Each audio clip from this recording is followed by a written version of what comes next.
Good evening, Nigeria. Thank you so much for joining us and welcome to another updates with Precious. Always a delight to be with you and bring on a matter the way they share for inside Nigeria. It always sweet my belly to bring on things that we get to do with our growth and development. Here now we talk about things we go move us forward as a country. My name is Precious Enyi, and as usual, as I talked before, it always sweet my belly to bring on things where they happen for inside our country. And today I get very special guest with a journey for inside the house. But before I bring my special guest, come make we run through the hot topics and where I get sharp, and I go bring my guest come on board for honor. Now, Presidency hiring machineries to impersonate me. Atiku Abubakar don't raise alarm. Oh, make una come. Oh, Presidency they hire machineries to impersonate me. Oh, that. Because for inside a press statement we be say in release, they say Presidency they engage in high-level propaganda disinformation against them. Moving on, ADC faults VP Shetima's UN speech.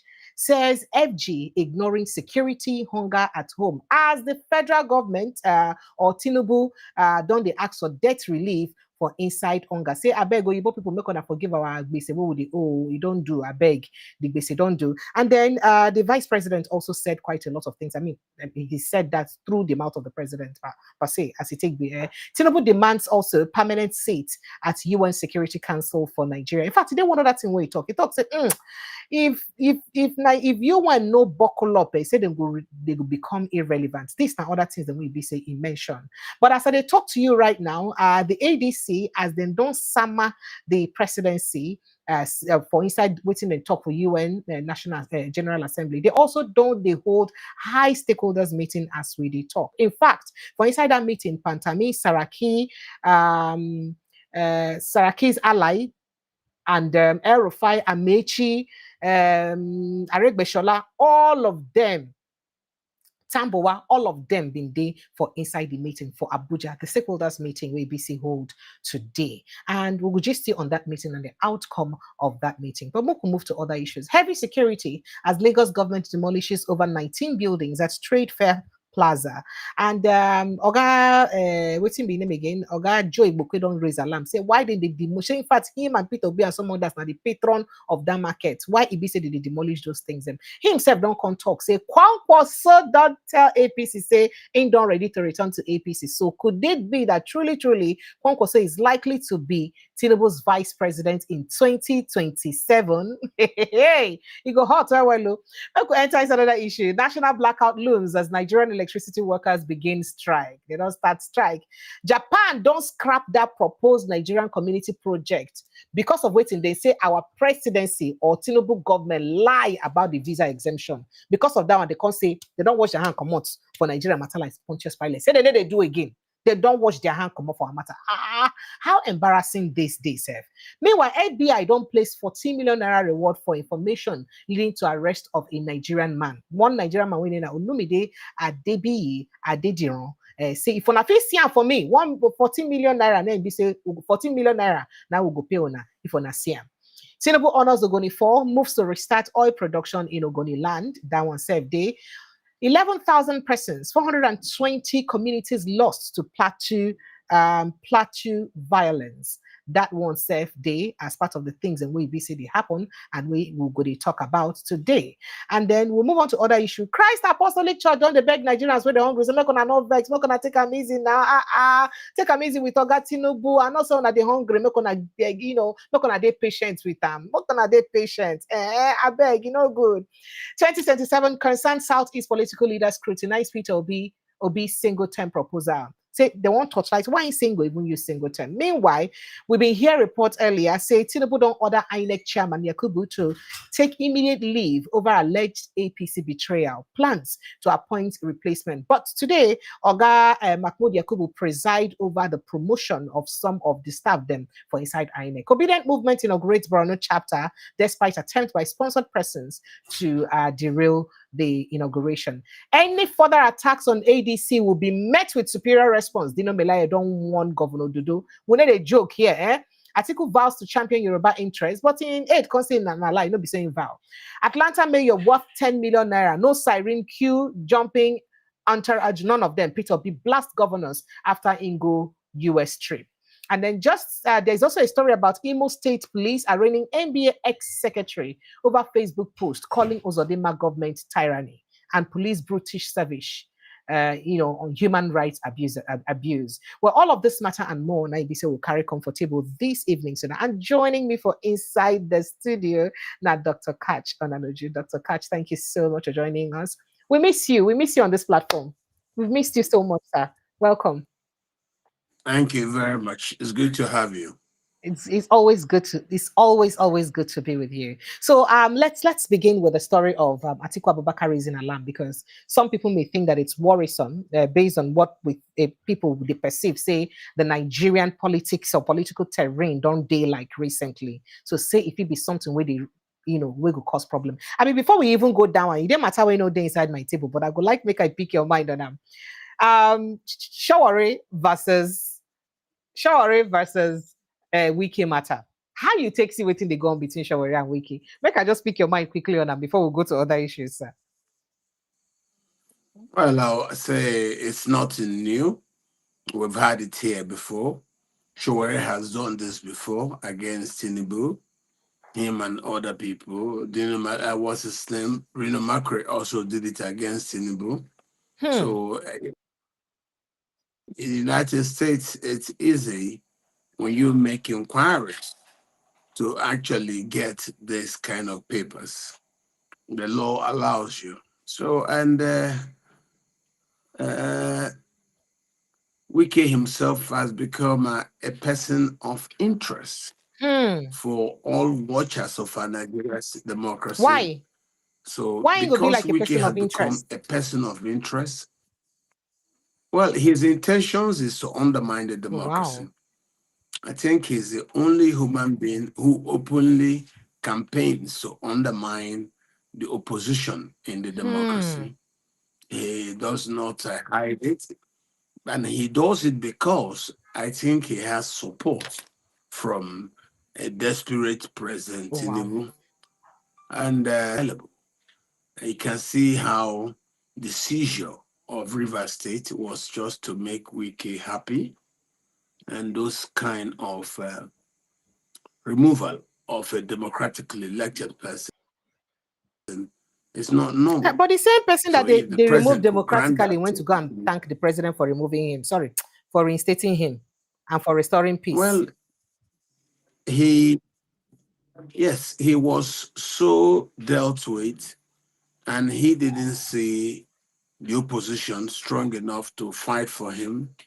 So he was simply forced to go and beg, so that even if it's him coming back to office and bearing the name governor, that he's willing to do whatever Wike and Tinubu demand of him. So for me, these are what I call consequences of state capture. Because if you compare that to what happened in Borno, where the Attorney General advised against the president removing a democratically elected person, in the case of River State, it was just done to please Wike, but also to please Tinubu's intention of seizing River State. Now they're having questions being asked by the administrator, who seem to have been reckless with finances. He's pleading with And the I think, president. I hear that he's pleading with the president that the president should not probe, that he should not accent to the probing of his tenure or how he spent Rivers money. We don't know how true that is, though, but it's all a well, gossip. I'm aware he's afraid. I think he didn't go there to administer the state. He went to rape the Wow. state.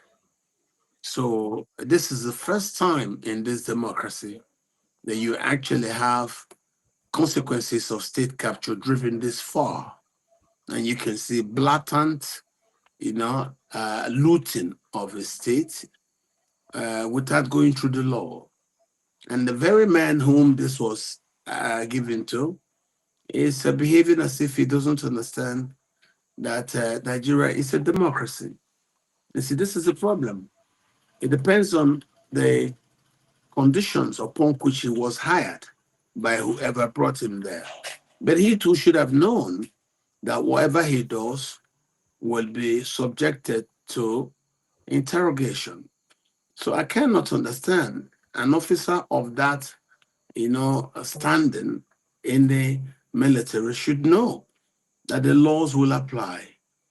But Mr. Ibas doesn't seem to understand what he's dealing with, and that's why he is fighting and wishing that nobody interrogates his service records.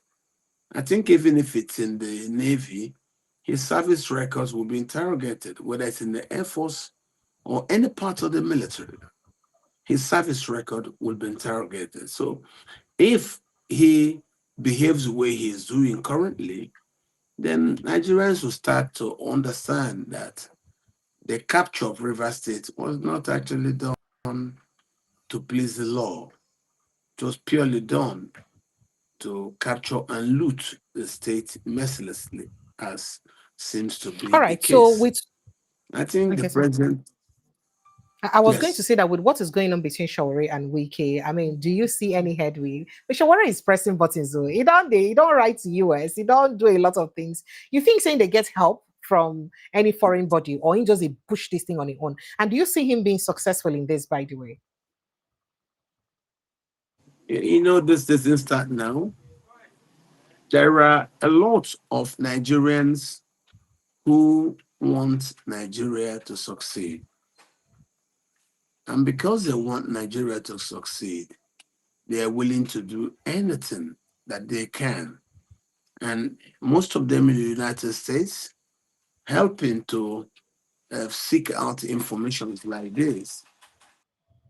Help is what most Nigerians in the United States who care about our democracy and the fact that Nigeria should get well, this is what they do. So there are several people willing to help Shawari to find this kind of records, hmm, especially when it concerns a person of interest hmm, who has publicly declared himself to be an enemy of democracy. So I think what Shawari is doing is commendable. That's the right thing to do. I believe that's the right way for Nigerians to actually go about fighting for a restoration of democratic rule. Wike does what he does because he thinks that's what Tinubu wants. They do not want election. continue. They do not want free and fair election. And so they now set these protocols, and Wike is willing to do this. That's why a lot of people internationally are standing ready to help, don't worry, to gain records to bring Wike down. Wike is not very liked across the world Why? and also in Nigeria. Well, because of his openly advertised intention to undermine the democracy. You see, every democracy gets well if it has a virile opposition. Wike is a member of up to 6 different political parties. This is an 6. abnormality in our laws. More than 6. Wike is like an executioner. He gets into different political parties and try to unsettle them to make sure the president enjoys the advantages that come from a one-party rule. No other party, in Wike's calculation, should be stable in the Hmm. democracy. So when people see him, when they see him doing this internationally, they will be very happy to be of help to Shawari to actually be able to do something about Wike. So I think I need to understand and tell people Wike is somebody of interest due to his ways. You see what they call that president, that we have 3 arms of government. One is the presidency at the executive, Wike at the judiciary, and then But the Wike legislature. is not a So member of, well, maybe I because don't he's a think body of this is fair. bencher, member of body of benchers, but ain't not be practicing lawyer now. So I No, use can't get strength for judiciary like that. We make them go talk, say him be one of the three arms of government. Wike has shown a propensity to use corruption to undermine the judiciary. Hmm. And he doesn't hide it. He advertises his intrusion in the judiciary as a job. And he does those things to undermine the democracy. So that's why there's a lot of interest. And now they started interrogating him. They have seen he's a very corrupt person. So that's a reason why he behaves in this thuggish manner, so that, and the things the president will protect him. But what he does undermines our democracy. And when the democracy is undermined, it becomes a source for concern for friends of Nigeria and also Nigerians in the international community. There are Nigerians in the United States who are willing to help Mr. Shawari to bring out as many truths as possible to actually fight Mr. Wike for his roles against our democracy. All right, so let's get straight to what Atiku Abubakar said. Let me start with the president. In fact, the vice president has raised an alarm, alleging that the presidency has resorted to hiring faceless mercenaries to fabricate fake stories about him. Now, Atiku, in a statement by his media aide, Paul Ibe, distanced himself from one Kola Johnson, whom he said had been issuing statements in his name. The statement clarified that the former presidential candidate of the People's Democratic Party has never engaged Kola Johnson as a media consultant, aide, or even associate. The statement reads in part, we have, in fact, let me even start it from the beginning, Seth. It reads, presidency engaged in high-level propaganda, disinformation against Atiku. That's a press release. We have observed with concern a certain self-styled media consultant, one Kola Johnson, issuing press releases in the name of former Vice President Atiku Abubakar. One findings point directly to the presidency. They say our findings point directly to the presidency, which in its desperation to smear opposition leaders has resulted to hiring faceless mercenaries to fabricate fake stories and circulate unauthorized statements on Atiku. Particularly offensive is the false claim attributed to this individual that an Atiku administration would be dominated by a single ethnic group. Oh, remember that there was a publication that came out recently that stated that Atiku vowed to prioritize Yoruba people if given power. I think that's where it's coming from. So they went further to say that this disinformation is part of a calculated propaganda projected designed to ridicule Atiku in the media. The NAS said, let's be clear, Atiku Abubakar has never engaged one Kola Johnson as a media consultant, aide, or associate. Any statement issued in that name is fake and should be disregarded. He urged media houses that have published such falsehoods immediately to retract them. We caution Nigerians, especially the media, to remain vigilant against the propaganda schemes of the Tinubu administration, which now includes circulating fabricated statements through compromised journalists. For the records, authentic information from Atiku Abubakar is only released through the Atiku Media Office, signed by his media advisor, Paul Ibe, only. All the special assistant on the public communications, editors, and media gatekeepers are strongly advised to verify with the AMO before publication. And Paul Ibe signed this from the Atiku Media Office. Now, I don't know if you saw that publication earlier today. Was it today or yesterday, though, that Atiku said that his government will prioritize Yorubas. And people thought that, okay, it may just be a publicity stunt, because, I mean, you want to impress people. Apparently, the person who signed this is one Kola Johnson that says Atiku Abubakar has promised that if elected into office, in 2027, the Yoruba people interests will be given the highest priority in his administration. Now, the big question, sir, is How it used it possible, say an unknown Kola Johnson go make a publication, then media houses, mainstream media go carry on. How we take the possible, sir? I don't understand messagings. There were confusions in Atiku's messagings. The messaging is wrong.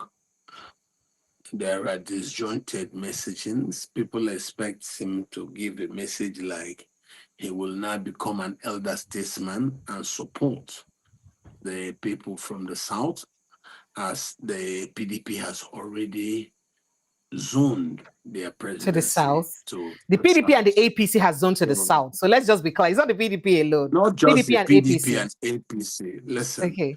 for you Okay. to be able to fight the incumbent, you must unite the opposition.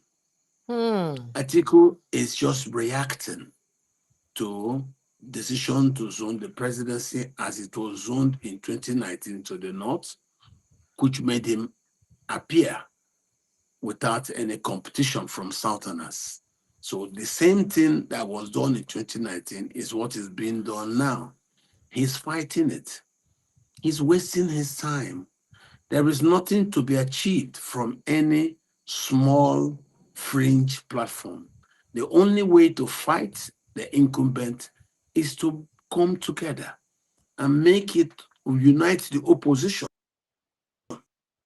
The opposition, because of Atiku's refusal to respect zoning. So that's why you see all these different messagings linked to him seems to confuse the policy.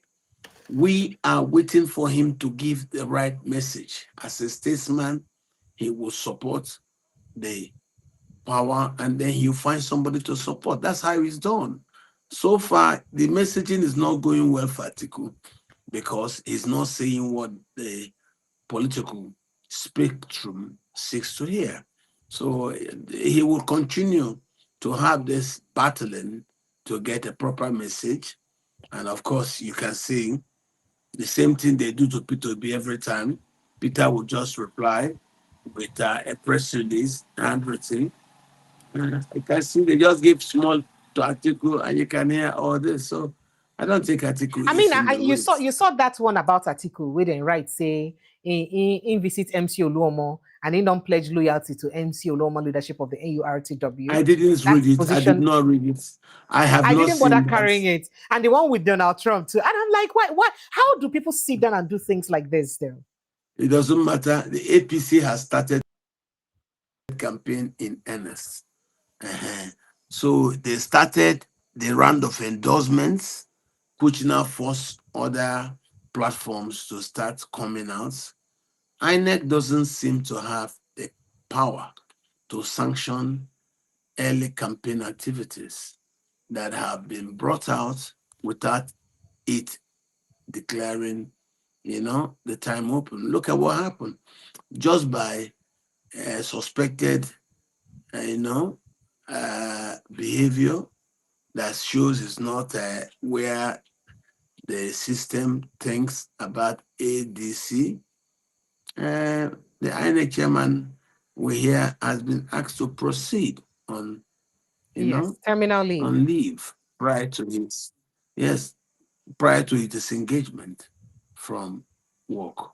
So that tells you there's a lot of work going on in regards to the next All right. So election. speaking about that story about the So INEC chairman, though, since you don't already talk about him, make we take on him very quickly. So the story carry him say, now Hope Uzodinma, your friend and governor, now he actually gossip to President Bola Ahmed Tinubu after he returned for a 12 days vacation. Remember, say your uncle, sorry, your governor was part of those who came to bid him farewell, and they also came back to bid him that is welcome. that is that is not true. That That is is what not the true. news That carry. I is can not show you true. evidence. So now, what's the news carry you? Okay, Hold sir. on. I will tell They you said it what was happened. him. He was the one who At the told time, President that Oga Mahmoud did has you been let me tell you registering new now? artists. I will tell Okay, you sir. what happened. That's Okay, not true. That is okay, not sir. true. When this story Hmm. broke, Hope Uzodinma was in Europe. Hmm. It didn't break. It broke in Nigeria while Governor Uzodinma was in Europe. So, and the people who broke it where the people of the ADC, Mr. Dubebi Kachuku, when he broke it, that the INEC chairman has done this, and that is against the perception at the presidency. Governor Zodema, at the time when that news broke, was in the United Kingdom. So it had nothing to do, it's a local Nigerian gossip. When it broke, it went several places, and then the president came back and acted upon that news.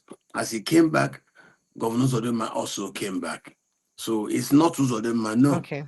It was a local news that broke while Governor Zodema Wait. was But the bottom in line is Europe. that they said, they talk, say, Oga Mahmoud, as in done they won't come out, come they go to register new political parties. And say, be like, say, they no two want me, according to the gossip, they no two want me to register new parties so that opposition no go fee get hand or space where they go use wrestle power with the incumbents or the ruling party. So that's bid to register new political party and all that is actually aimed at ensuring that Tinubu loses election in 2027. And that undermines the people, the APC way BC put them into power. Now their anger be that according to the reports, as they use carry them.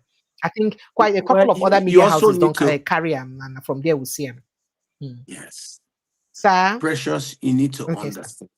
You need to understand something. INEC is where the conspiracies start. It happened to President Goodluck. His eye was not on the ball. It was the INEC chairman, yes, that he appointed Jega. President Goodluck's eye wasn't on the ball. And that was how they used Jega to undermine him and circuit him during the last election in 2015. So you don't expect President Tinubu to be perfect in maintaining an airtight control over INEC. So if the INEC chairman is going, he could just listen to some northerners. Don't forget how he came to work. It was through the same Atiku's link when Atiku was in the APC. Don't forget that. Okay, when Tinubu, Atiku, and Buhari formed the APC, that's how Atiku and co headhunted Mr. Mahmoud to take over from Professor Jega. So there's nobody saying that their relationship has broken. So if he does Atiku one last favor, I don't think that is too much to be expected. So if the APC people need to understand that nothing lasts forever, something must leak. There are people who are also not happy at the way the system has become. So if they just, a sleight of hand, they register ADC and give it to David Mark, did all those things. That's part of the it. That why would they recognize David Mark and all that? That's so we hear. So why they go recognize them? That's what I'm telling you. That's why I'm telling you. People will always have old debt to pay. No Mahmoud before those northerners with interest in APC. So it's possible the northerners promoting ADC do have a relationship with Professor Mahmoud. So if he does them that favor, I don't think it is abnormal, because if you check the history of this country politically, there's always a point when the respect will be thrown overboard and then conspiracies will start manifesting. You'd ask yourself, at one point, did Professor Jega start working with the opposition? It worked. President Goodluck didn't know. As I said earlier, he didn't have his eyes on the ball, and they played him for soccer. So this is how the politics is. And that's why I tell you, nothing lasts forever. All right, sir. So Okay, do you see any whatever it major is, do you see any major shake in the change of in the let's appointment see of how the new it INEC goes. chairman? And waiting opposition parties would do, people like on away the opposition, waiting I won't do with the new commissioners when they bring in way, most like some of them they partisan, they loyal to APC. Waiting I go do about them. What can anybody do? The system you're talking about was created by these people now in the opposition. They created this system, they used it against the country. It's just that when their time was up, 8 years, they had to pass the power to somebody from the south. And Tinubu seems to have it now. So whatever protocols of subjugation that they designed, I will only tell you that they are now getting a piece of their own medicine. It's like the River State issue with Similai. You know, Simi, Fubara, and Wike connived to steal the election in River State. So as they now set about trying to share the booty of the voter suppression, which two of them participated in. So you could see it started from the presidential election in River State. Young people were brutalized just to force them to change the result. You Hmm. remember the telephone conversation with Wike threatening the INEC man? He will kill him if he takes his money and don't do what he wants to do. So because of state capture, the elections were not free and fair.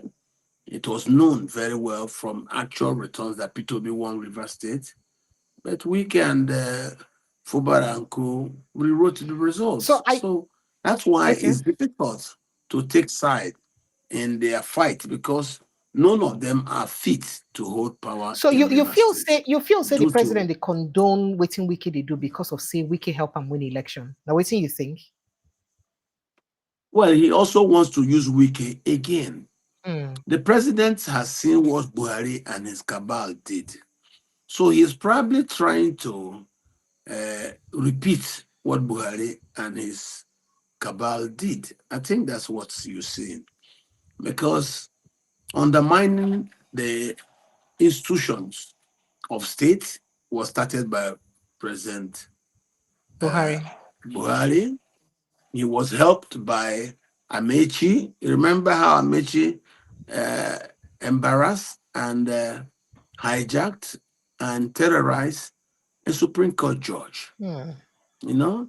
And so don't forget, these are the same people. Hmm. These are the same These are the same people. And then they finally went after the Chief Justice on Oregon and then pushed Even him the attack down, on the judges. seized. Exactly. Then they seized the Supreme Court and put who they want. And that's when the judiciary collapsed. And then from there, they moved to INEC.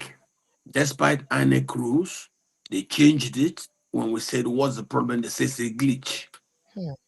Amazon Web Services say there's no glitch. Say shut up, that's a glitch.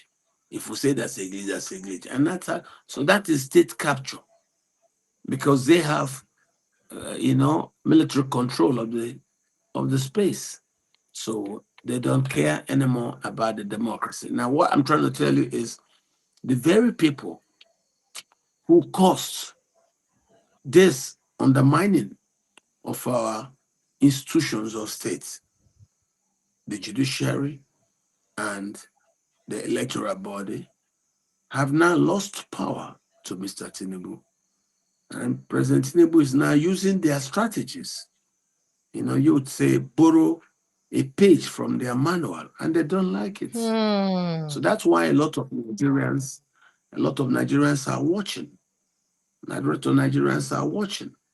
As you rightly pointed out, that was why when P2B, since they went to form APC, P2B has been meeting them, but he has not become a member of the ADC.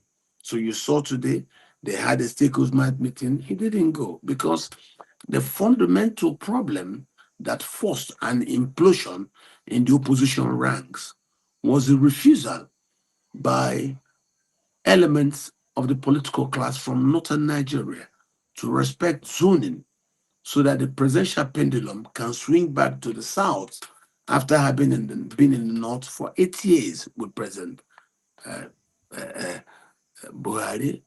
This shaking of the system occurred in the APC and in the PDP. And the people in the PDP left, the party broke. I, alongside Doyin Okukpe, we started our campaign. We were able to headhunt Peter, who at the earlier stage said no, but he later joined us. And then the youth movement was born. So if they want us to come back to rebuild the opposition, they need to understand that the PDP has looked at our complaint for leaving and have accordingly sought to repair relations But with the the same South. They But have the same shown the Kugbe presidency to went the against South. Peter Obi before he died. He was against him vehemently. No, no, He no, no, was. no, no. He did not. He did Mm. not. Not be the same person who Let, begin let, sing the let, music let, of APC let and they me sing the praises of Tinubu before he died. listen. No, no, no, no. That was the APC having scared him, Ah. jailing him because he worked for President Goodluck Jonathan. They Uh-huh. arrested him and said, when you work for Jonathan, monies given to you by the NSA were in dollars. He said, yes. He said, why did you receive those monies in dollars? And he said, the NSA gave me. He said, well, for agreeing to receive the monies in dollars and the money having exceeded 5 million in the first instance, you are guilty of money laundering charges. And they convicted him. And they were going to do the same thing over and over again over several collections of money because he was taking money from the NSA every month.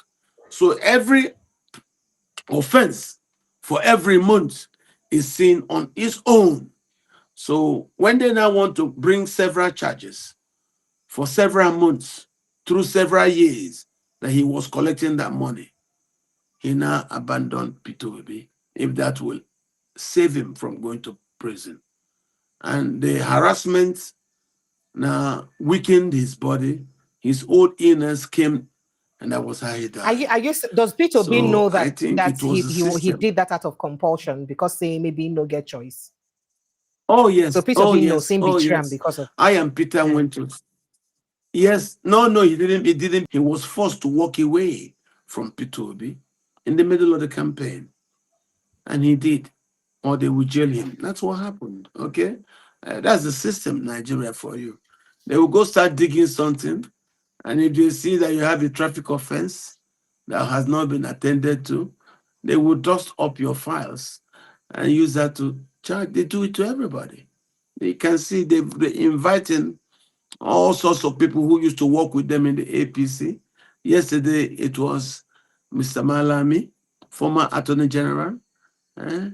The other time, they invited Tambuwal. The other time, they invited Emeki Hedioha.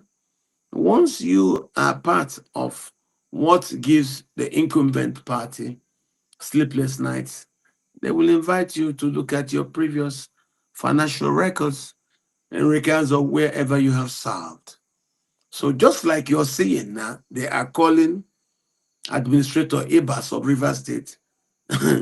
There are people who are not happy with him. That's why they are now trying to interrogate him and ask him questions about the financial service records in regard to his administration of River State for 6 months. That's what's going on.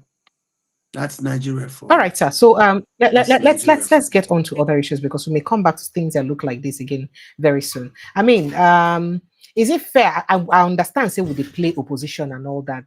By the way, make I just look at a few things we happen for inside the United Nations Assembly where be say they go on as be say President Bola Ahmed Tinubu they seek for debt relief. Say make them relieve their debts, that is Nigeria debts, right? So make them relieve Nigeria debts. But people they talk say with international community likely listen to us, especially understanding how frivolous would they spend their money then. But part of what he asked for, he also asked for demanding for permanent seats at the United Security Council for Nigeria, United Nations Security Council for Nigeria. He did make that demand. He also begged for debt relief. And then also one of the things he talked about, say they tell United Nations, if they don't sit up for the way that they handle things, say they will soon become irrelevant. But the ADC, they get him at all because they can't they vex for themselves. They can't talk. In fact, they talk, say the president spoke so well, but forgot that to mention the fact that they are ignoring insecurity, the hunger at home, and all of those. Were they supposed to go to abroad, the United Nations, to tell people that our people are hungry, people should come and help us? We're not doing our job.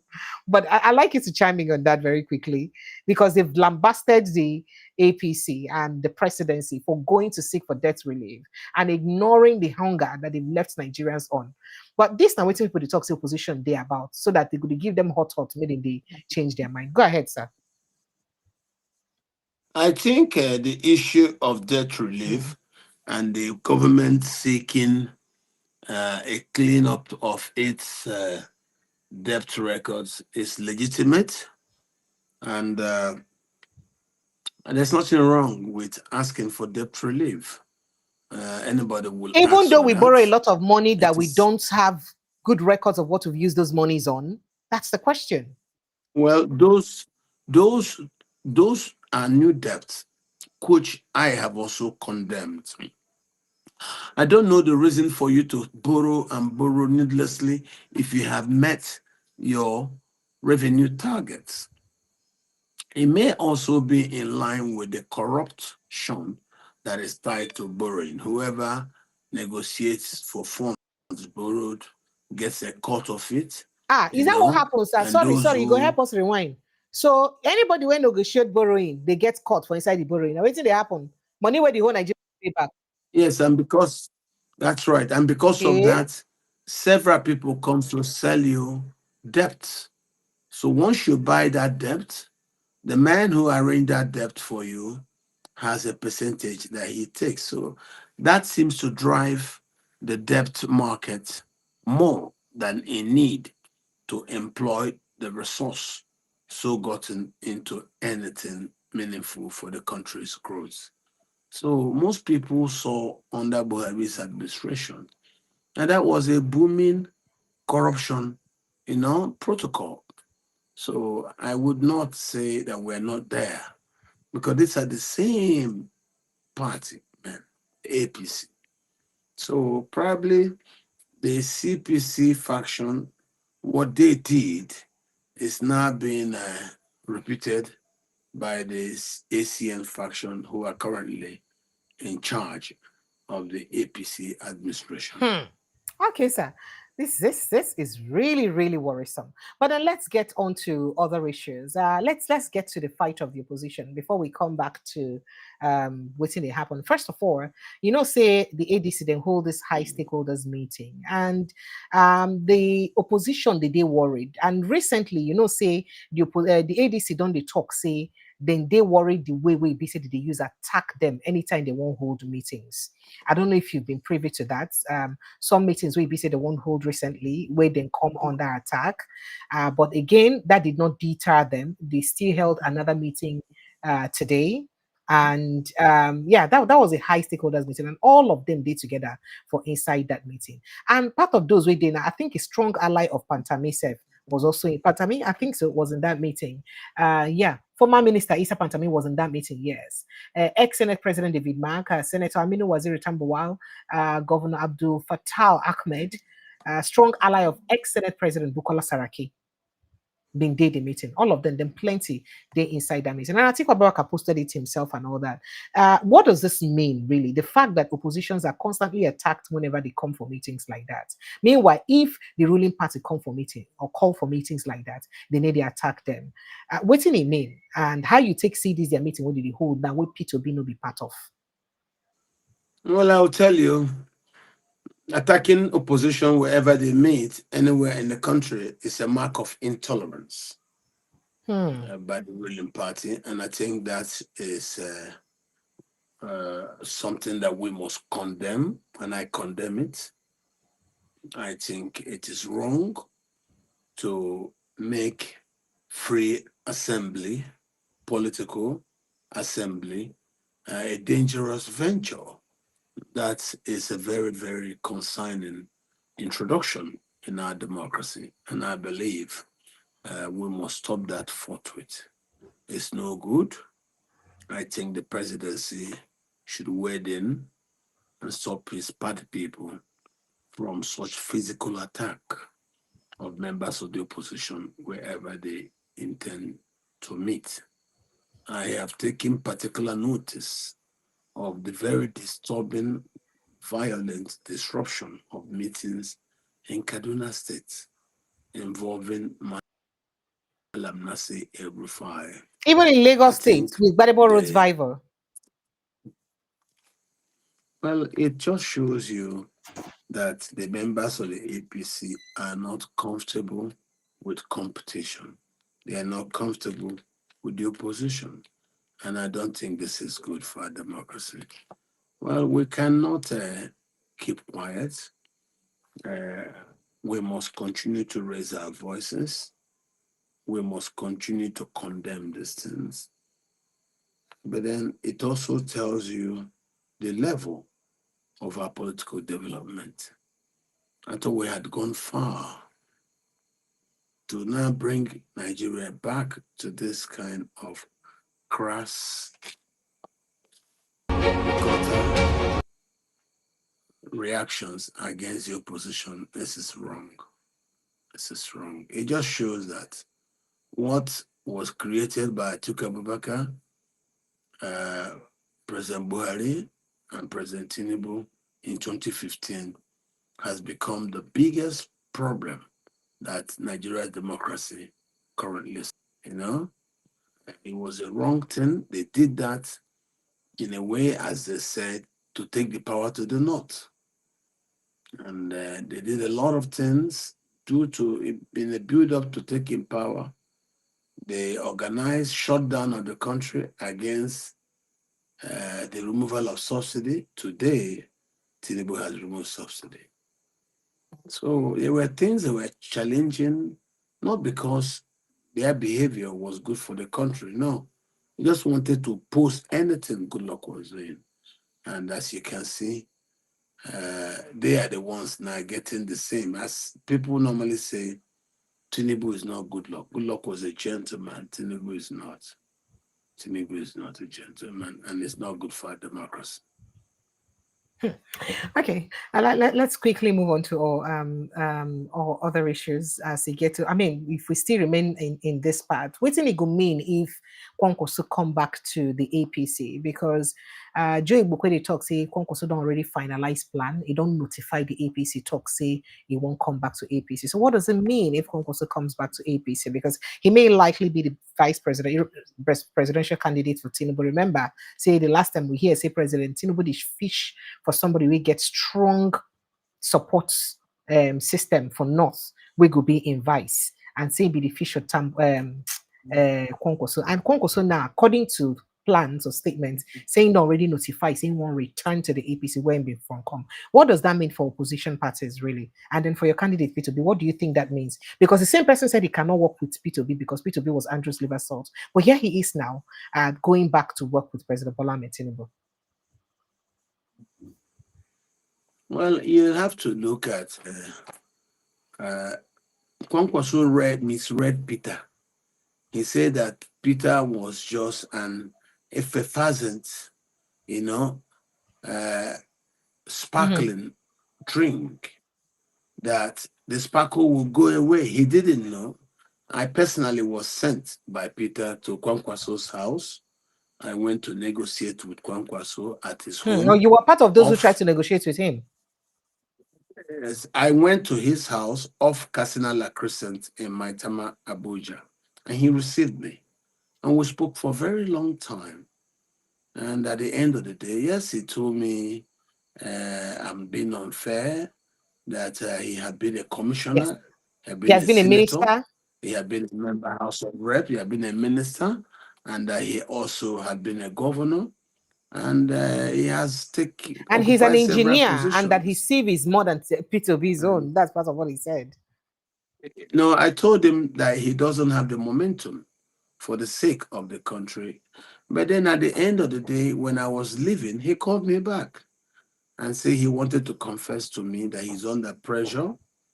And and the man he mentioned, General Liu Gusau, had also been very uncomfortable with me and doing Ah, that we were trying to disrupt the system with Peter Obi. So I think Kwankwaso was more afraid. He was one of those who listened to General Gusau's instruction that nobody should join Peter Obi, that Peter Obi was disrupting the wait, is it not the system. same He Gusau that wanted. Wike accused that betrayed him or caused the betrayal, his betrayal in the PDP? No, no, no, no. It's not an issue of betrayal. General Gusau said it is his turn to enjoy the presidency. That those who work with him, like Abacha and Babangida, have all been president. It is his turn. But since he won't do it, he is trying to use Atiku. This is the kind of mundane political calculations we were up against. As I'm talking to you now again, General Gusau is still telling Atiku, no, no, no, don't listen. You will be president. So these are the kind of things we'll have. And we tell people like this, we say, sir, the reason General Danjuma, General Basanjo are all involved is we think if we're successful in making Peter president, we will finally bring the civil war to a close. And General Gusa doesn't want to hear such words. He So, is so, fixed in the old ways. so you think, say, the General Gusau now be the mastermind of pushing a northern candidate even after 8 years of another northerner? Well, you don't, some of them believed in the subjugation protocols that Buhari So that was means using Wike to was try to right with his subjugate the ranting because Wike Southeast. ranted a lot about him. Wike was right with his ranting. You need to understand Wike. Wike is like, one of those angry chicken who wasn't allowed to feed from the general tree. So he just chooses to scatter the whole feeding bowl, pour everything down, say that if I cannot use it, nobody will use it. But Peter Obi did something different. We left and we went to start the youth movement. And they allocated us 6.6 million votes plus. Same 6 million vote plus, which was given to Atiku, their man. But the win Peter got, the exit poll showed Peter Obi won in all places of military installation across Nigeria where there was no rigging or voter suppression. And we knew we were winning across. We had one in Abuja, one in Lagos. No other party in Abuja and Lagos got up to 25%, only Peter Obi. And then we're told that the results have been stopped. And we say, why? They say that's a glitch.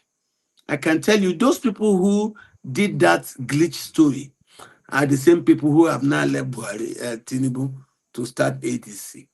So what I So ask them wait, the is, ADC members now they caused the yes, glitch for the 2023 election. they are members of the CPC faction that controlled those two issues of glitch. It is them. So they later now stopped the election, and Tinubu told them, "Give me this thing. You don't make the mistake of June 12th." And they ask him, "What do you mean?" He said, "June 12th, a Southerner won. You don't like the Southerner. Find another Southerner and give him power, not taking him back to the north to Abacha." He said, "Okay, we'll give it to you." But not as a party man on trust. They sold it to him. That's why Tinubu said he bought the presidency from these people. So he doesn't owe them because he bought it off them. You Could see, Aerofy so be part of that, those? Because Aerofy na part of those way being well, you supported. see, Erufai served under If Buhari. what you're saying is, Erufai, Erufai was part of the generals under Buhari. Erufai was very influential in getting Buhari to respect the pact between the North and the South. Erufai was amongst the 5 governors that made sure the presidency of the APC went to the South. So in the PDP, Gusau, Atiku, and some other people, Tanduboa, they said no, they won't agree. That's why Peter Obi is telling them, if you're not willing to zone to the South, I don't think I would trust you people. Okay, you can see recently Peter Obi and Goodluck trying to work to get Shekarau to become chairman of the PDP. So what the game is, if in 8 months Peter Obi used obedient movement to shake the country, 2 years is a very long time in politics. So I think if they are not willing to respect the inclusion sought by the South, let them stay where they are. And you can't fight an incumbent by dividing the So opposition. No, going to Atiku waiting you is just brilliant. talk or the accusation where you make, because a very hefty accusation on the CPC faction of the APC, if that's not true. But if not true, if the ADC guys now, these people the way the ADC now decide to give Peter Obi um the uh, tickets, would you still support them? And would you say the same thing to them again? Because many people go on no. I will confess something to you. Agreeing to zone to the South by the APC will automatically force a consolidation of all the APC platforms into one, all the opposition platform into one gigantic movement. Oh, so a Peter That's B's what will happen. candidacy would force all the positions together. If the APC, if the ADC agrees to zone to the South, you will see a consolidation of all the opposition platforms So you into a feel said single all the political oppositions party. no go fit join together now because then feel said they cheated by the ADC and I wait to make them no fit it together. No, no, no, no, no, no, no. They will go on. The ADC people are polite. They are that's why Peter Obi is talking to them. Everything is like of them to see if they can make up their mind and zone to the south the way the PDP But the has last zoned time to we the spoke here, south. you told us that Erofai So was also, was very much in support of a southern candidacy and a Peter Obi's. he has said so. He has said so, and we thank him for that. I, alongside Peter Obi, welcomed him at our Waka in Owerri Yes, I saw a a picture of all fortnight of you ago together. before Yes. he started good before he started traveling to Egypt. I expect when he comes back, as he has done, things will get well. The important thing about this is you continue to talk to yourselves, talk to yourselves, talk to yourselves until the people you're talking to begin to listen to what you're saying. So it's not everybody in the North that will quickly agree that the Northerners should wait till 2031. Some are insisting, like Atiku, that he wants to run. Atiku is the reason Peter Obi is not present today. Eh? If Atiku had not, yes, if Atiku had not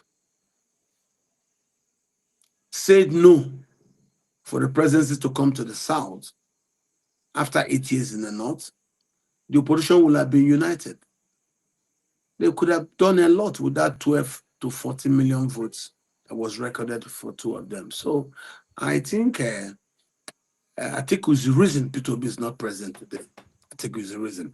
It was Atiku's intransigence and inordinate pursuit of the presidency after 8 years in the north of the presidency that caused for a splintering But of the the article will also opposition. tell you that it is Peter Obi that is the reason he's not a president today because Peter Obi did not support him in No, no, 2027. no. He has built a coalition called APC. And that coalition, when they came together, they gave the presidency to Mr. Buhari. So he has no right, as far as what he has constructed has been given to Buhari. He has no right to pretend like Buhari is not a northerner. Buhari is from the north. So the north is seen to have had his 8 years.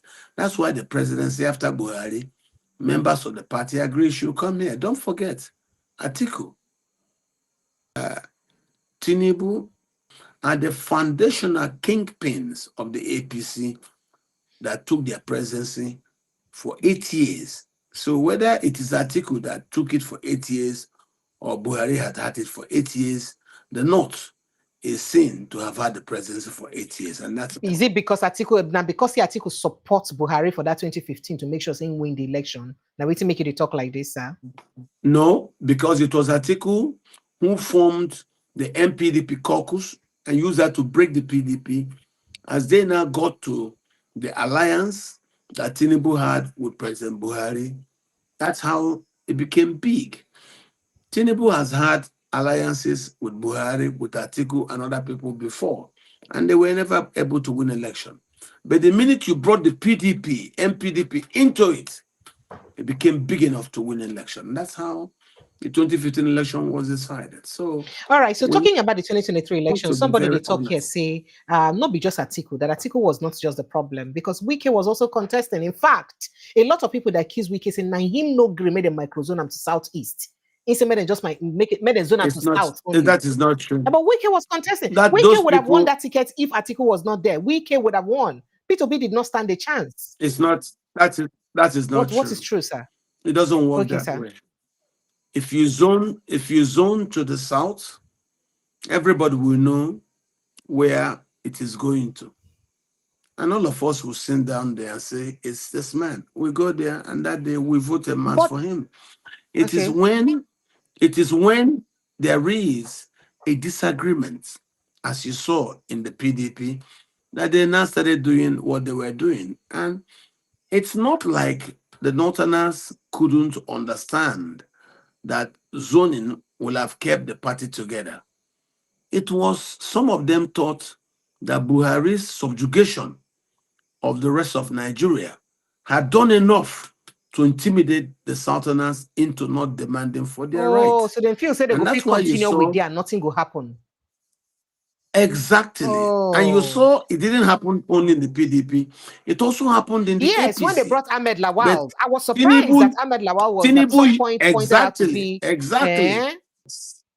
They promoted Ahmed Lawal in the APC. So it was like a general mindset from the political establishment in the North not to give up power to Southerners.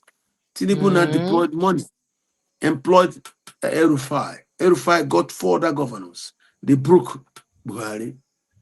You know, when they broke Buhari's game, the presidency came to Tinubu, and Tinubu spent enormous amount of money to get his way to work. Okay, sir. So, but going back to that Wike's own, I'm sorry because I mean we've had this discussion several times. Wike had that conversation with Shenwo just last week where he talk about him. He vex, he speak with a lot of anger onto waiting them do him. How Tambowa do him dirty? That without Tambowa, and him forget it. In fact, he said he was already winning the PDP primaries. He was already winning the primaries until Tambowa's statements. Now Tambowa's speech, now change everything. Now, going back to that, remember that what's his name again? The ovation guy. Waiting our guy ovation name again. Oh, well, he had said, Dele Momodu, that the PDP, you know, say PDP been done zone goes northwest, zone goes south-south, zone goes southwest. The zones then where they own are northeast, north central, and southeast. And by priority level or order of priority. Now, Southeast, now them supposed zone 2. So according to that statement, that they were saying that they should zone it to the Southeast, microzone to the Southeast. But that Wike, through his friend, will be the chairman of the zoning committee, Oga, governor of Benue State then, Otom, had said that they eventually agreed that no, because if they make it, if they zone it, microzone it to the southeast, it will disenfranchise Wike because he's not from the southeast. And the south where he's from, don't get tickets 2 times in 2011 when Jonathan contested and in 2015 when Jonathan contested. So it will be very unfair to zone it to the south or for a southerner to get it. So now waiting make the Kwankwaso okay, made them throw them open. And Atiku said, okay, let them throw it open so that he too can contest.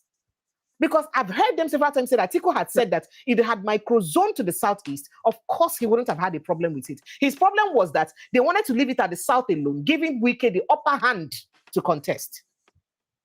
Because they know that Peter Obi cannot match Wike's energy in terms of whatever it is to win primaries. Please, don't be your parroting nonsense. Thank you, sir. Sold you to by Atiku's henchmen. Okay, Peter Obi defeated Wike and Tinubu in Obiakpon in Wike's local government. Peter Obi we're talking about delegates, so, political delegates. We also hear know me $1 and they use in claim them. Didn't you just say now You've just said Wike say he will have won, Yes, not that's what he so. said. Eh, everybody will think they will have won.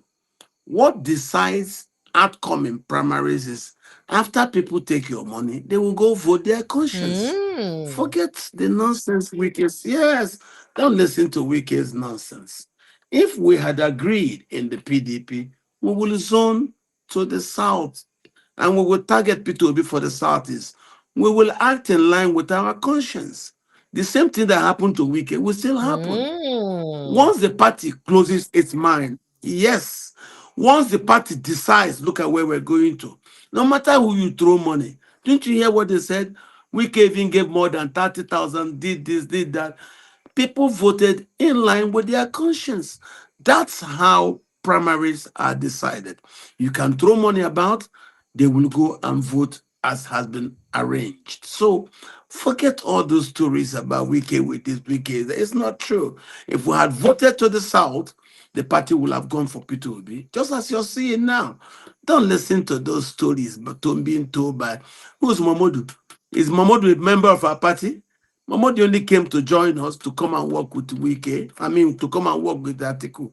These people talk anything they hear. The party has a soul. The minute the soul was committed, we will go to the south. We will bring Peter Obi. That's what it is. You saw Wike confess.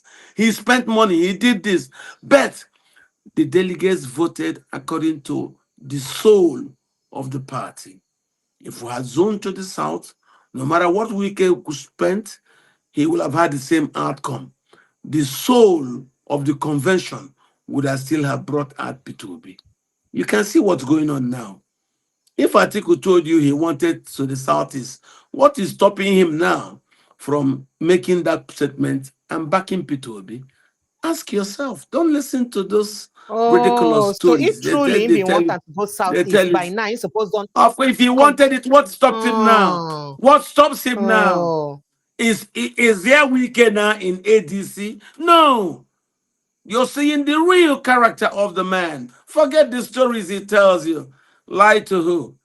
When I started the agitations in the party, I knew what it was. I sat with Peter and I said, listen, Atiku is not honest. This man, remember what made you win and become his vice in Port Harcourt, because you gave him what he wanted and he used that money to win the primaries the next day.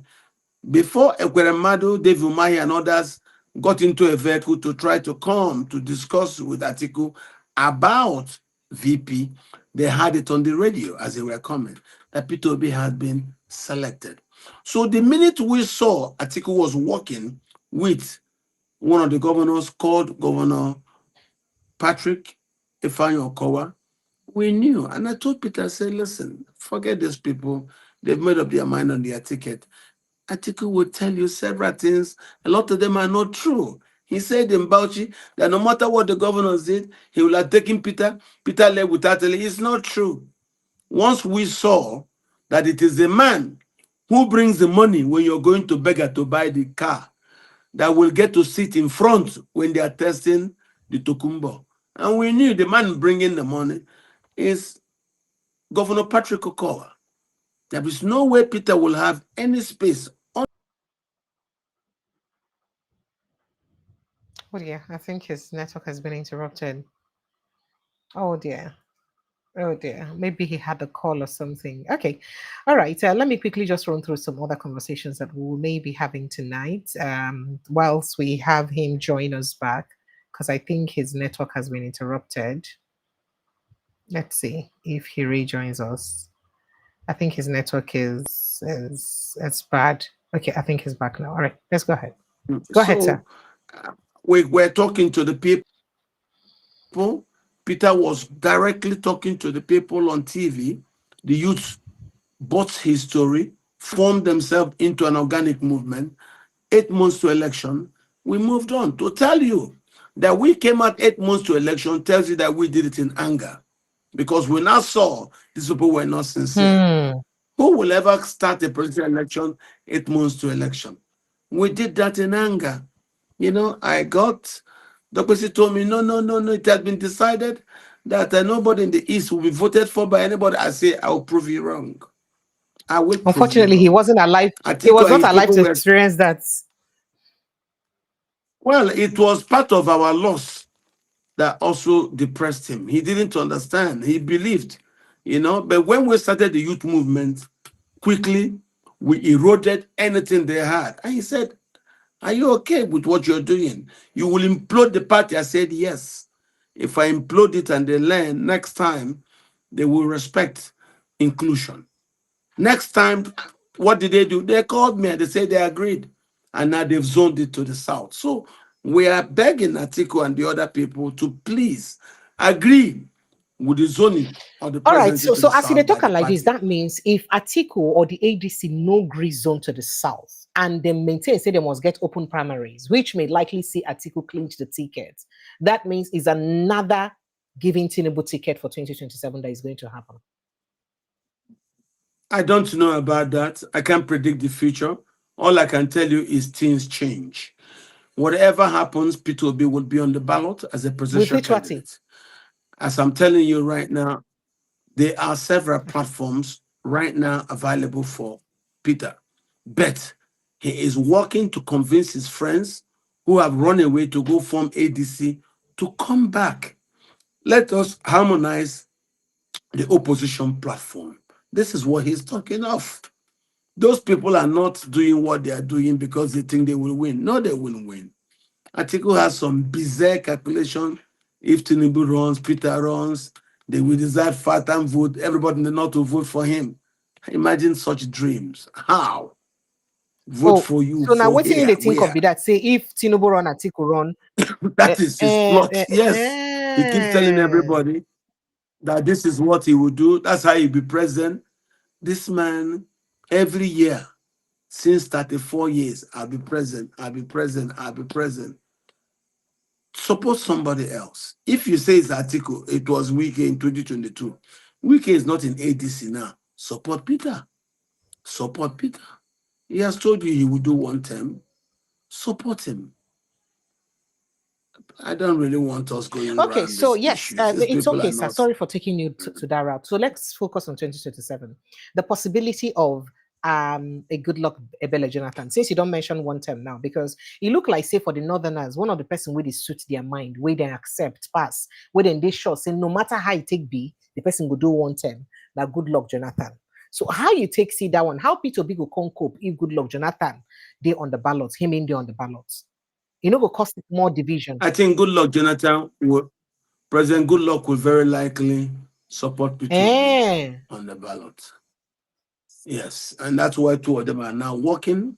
That's why you did not see Peter Mm. attend the ADC meeting, because as the ADC are talking to him, so are the PDP talking to him.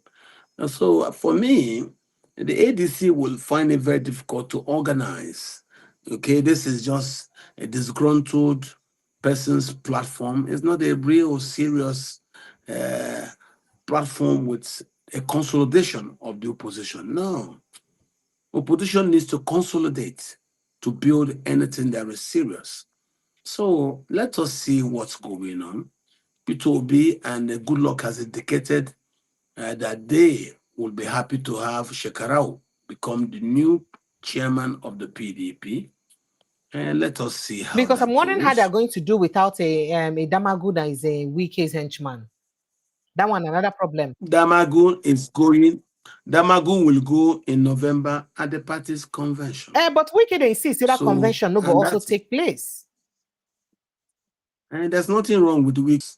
When he said what he said to Showari, how did it end? Wike's words don't end up as the last word. He said he would deal with Showari, who is dealing with each other now. Leave loose now. Wike is a very loquacious person. Let us think about the future. Okay, sir. Okay? The party is moving forward to hold its convention. Be very, very, very optimistic that that will All, happen. So let's see how all it right. So is. you mentioned If they hold the mm, convention, you mentioned yes. say good luck Ebele Jonathan go most likely supports um um a Peter Obi.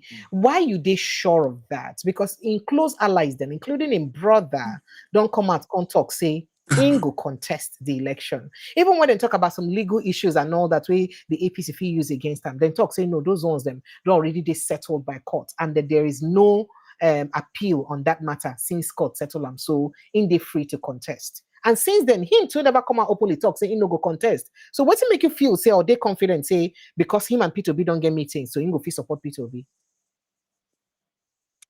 Who ruled on it? As who went to challenge it in court? Ask yourself.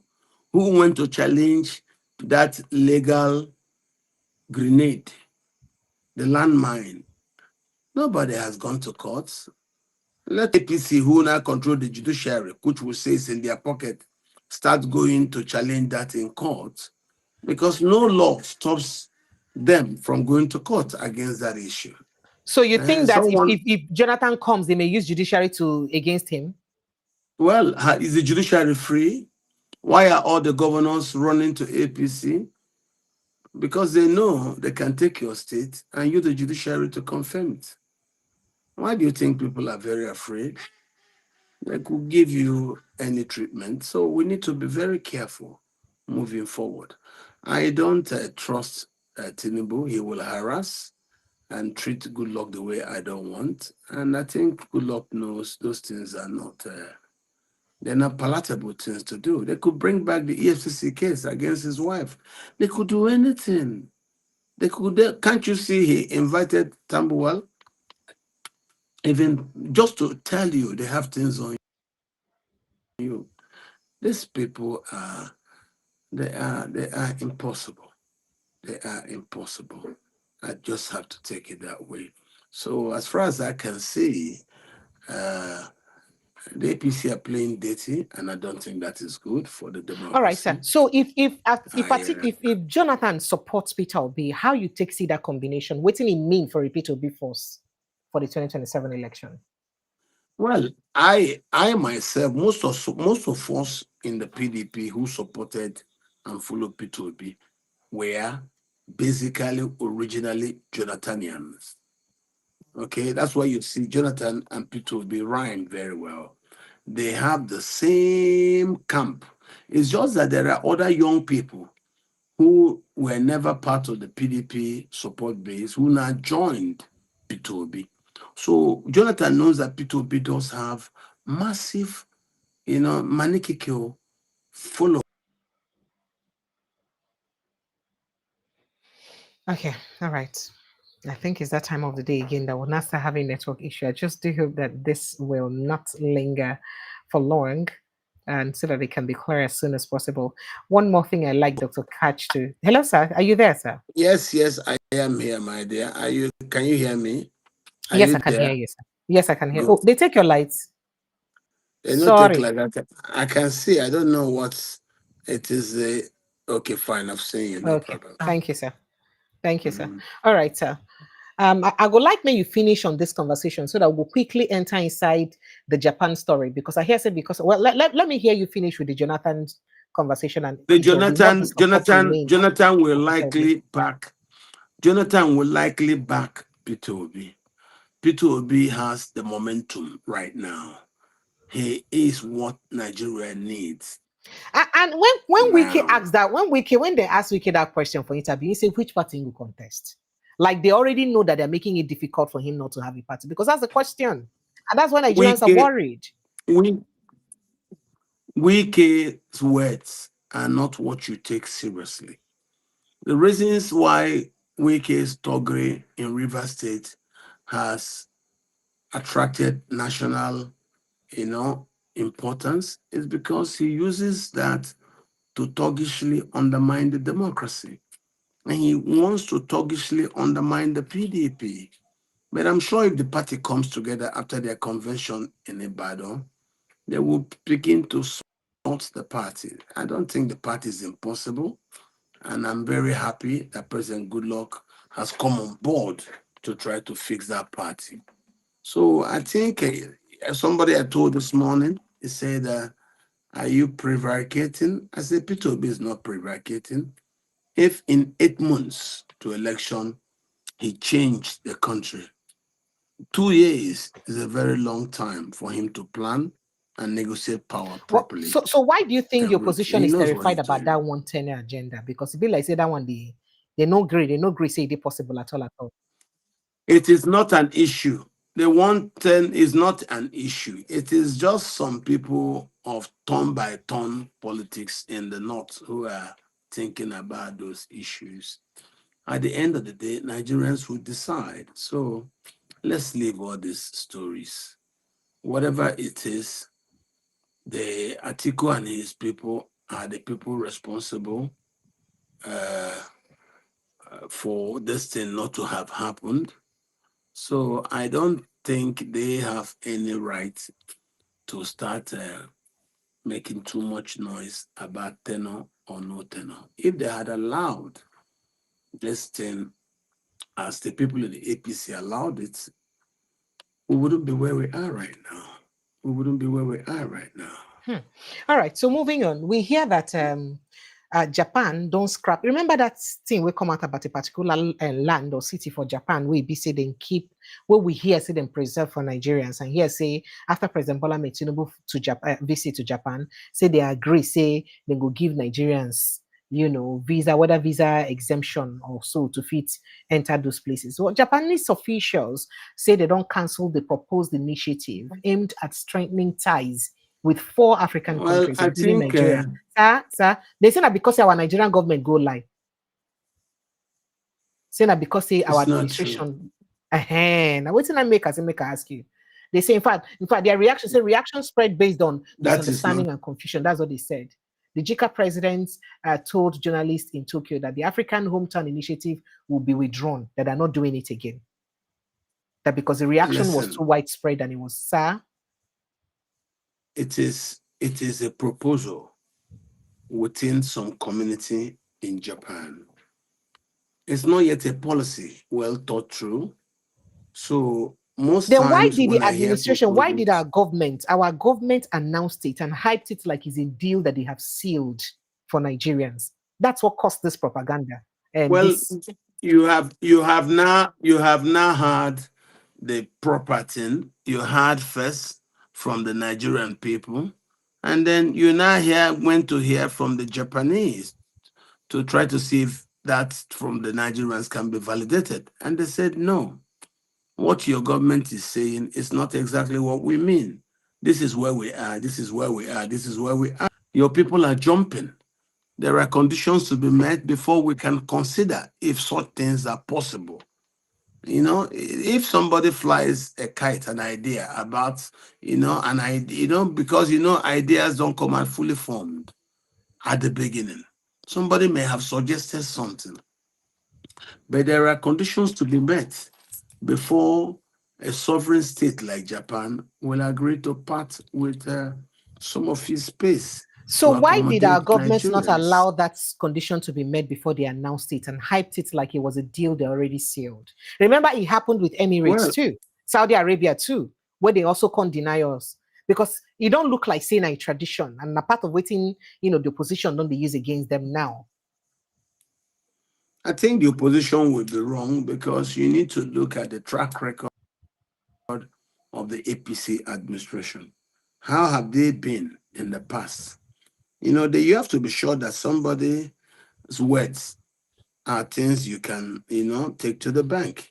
But if they've done it before and you cannot take such words to the bank, why do you think the new rhetorics will suddenly be different from the previous ones? So if that is APC's strategy and just trying to raise dust, every time they say it, you ignore them.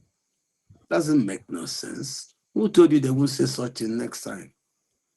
Who said they will not say it next time? So I think we should just leave these things like that. Don't take everything too seriously. Some of the things you hear in the political space should be taken with a pinch of salt, I believe. All right, sir. So what do you think about the resumption of oil exploration for Ogoni land based on the last visit where the presidents just get? I mean, the governor of Rivers State in Life about yesterday lead some delegates of Ogoni people to go visit the president. And we hear say deals don't be on the way to resume exploration of oil for Ogoni land, even without the total cleanup. Well, you have to understand we are transiting from a dictatorship to a democracy. You could see in the democracy what Tinubu did. He listened to pacify both sides of the Ogoni warring divides.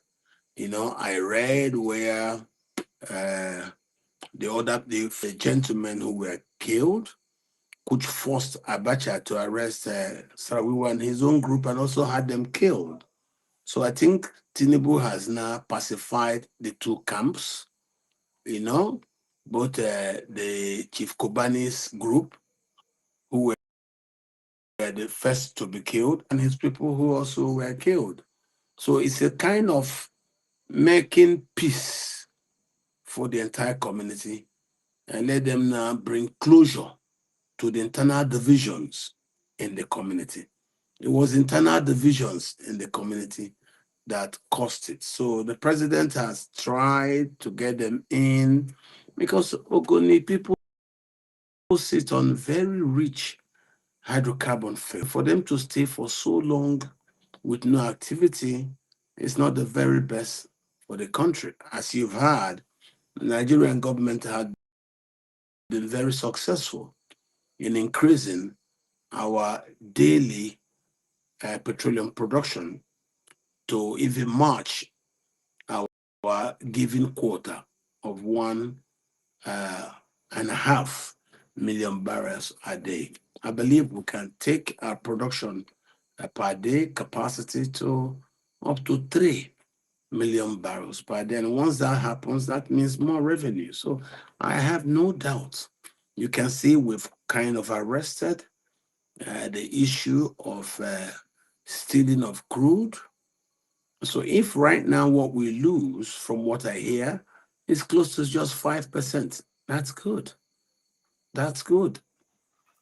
And not when you lose more than 50%. That's very, very dangerous. So we'll Right, continue sir. working on it until we get well.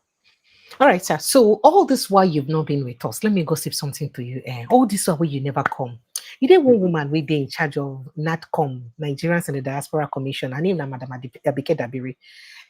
She don't they make so many comments where people don't they drag her for. You did one comment which she make, which she say 99% of the people will be say they commit crime for Indonesia, saying they from one particular southeast state.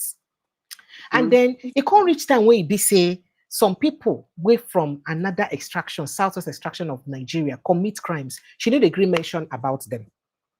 There was a king, a supposed king that's US hold. I'm sure you sure say that other news. She not talk about that Yes, one. I know. The man There that was was there was a convicted in the clergy. United States. Yes, there was a Yes, clergy. She a not talk about that one. traditional In fact, ruler. yes, so then there is another father and son. Father and son, no, father and son, where it be say they also hold, say, they do something wrong recently too. She not talk about that one too. Now, there is Well, this one now, this particular one now, this young man now, FBI don't give 14 million naira bounty for his head. Say, if I see him, go give her 14 million naira. Madam never still post about this one. So people don't they talk, say, madam. But if now people from one tribe like that now, she go don't post them. I say, make I just ask you why it be say people where they work for public office like that, they behave like that. As people, Nigerians, they use complaint.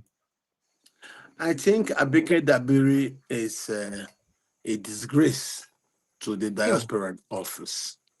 Ew. And Now she be pioneer chairman of that office, so now she that's what don't they I'm handle telling them. you. That office Eh. represents Nigeria. And she has Hmm. brought disgrace to that diaspora office. You see, what you're trying to say is that she should understand that crime doesn't have a tribe. God bless you because you not get tribe, you not get religion, you not get No, name. no, no, no. Anybody fit Crime commit has them. no tribe. Crime has no Mm-hmm. religion. And Mm-hmm. you see, people who also dig up these stories about Olumide Adebiyi Adediro are trying to tell him, I mean, the lady, Abike Dabili, Now that US you just keep publish them. It calling Igbo, Igbo, Igbo, Igbo. these major media platforms. This is actually from It Vanguard is and Punch also understandable. carried It it. is Mhm. it is understandable. There is an Igbo phobia Ew. because after Mm. 16 years of democracy, the Igbos were seen to have done better than everyone else economically. So this is what brought the anger against the Goodluck administration, because most Yorubas thought it was an Igbo heavy administration. And so even Buhari also thought the same. So he came in and started subjugation and nepotism targeted against the Igbo, weaponizing nepotism in the process.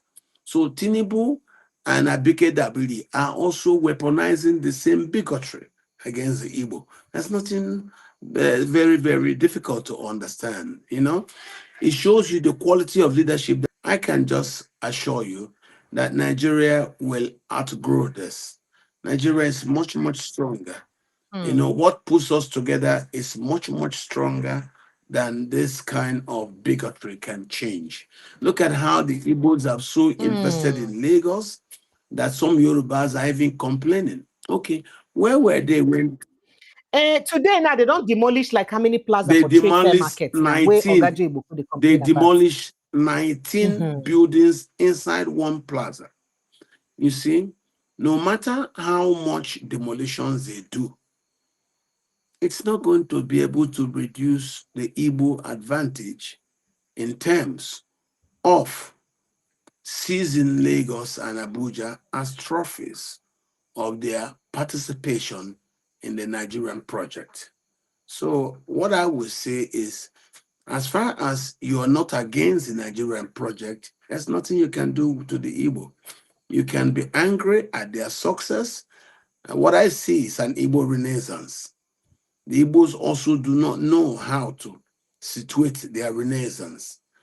Some of them are very showy and very loud, and like what's in happen for Ghana where cause yes, trouble. that exhibitionism actually rubs it in the eyes of other people who seem not to be understanding how the Igbos are doing, and that's what's bringing these reactions.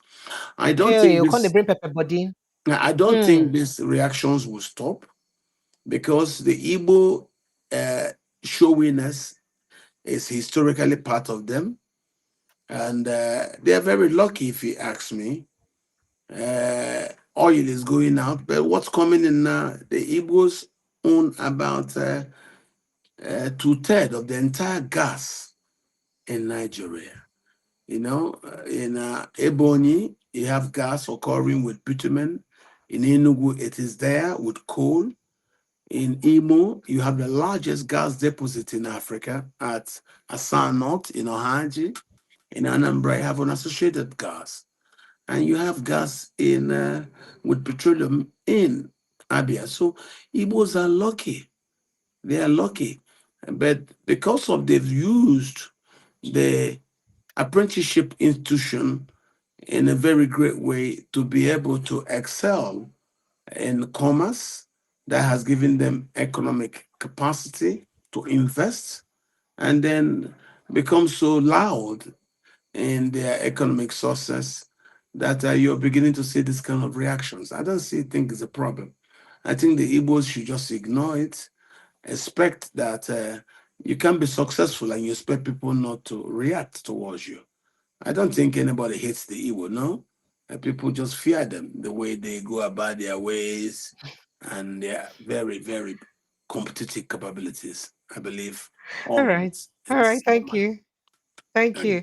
Thank you, sir. While I open the phone lines, Nigerians' phone lines are open. I'd like you to chime in on the conversation. I know you have a few questions to ask Dr. Catch this evening. Please, phone lines are open.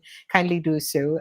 Please follow the link on the pin post, and it will bring you straight into the studio to jam. You could disappear, join me and Dr. Catch inside studio. Or you call the WhatsApp line 0817-029-4077 if you get any question to ask Dr. Catch. 0817-029-4077. So, Dr. Catch, while the calls are coming in, let me quickly pick your mind on a report where BC just come out, where I find very, very worrisome.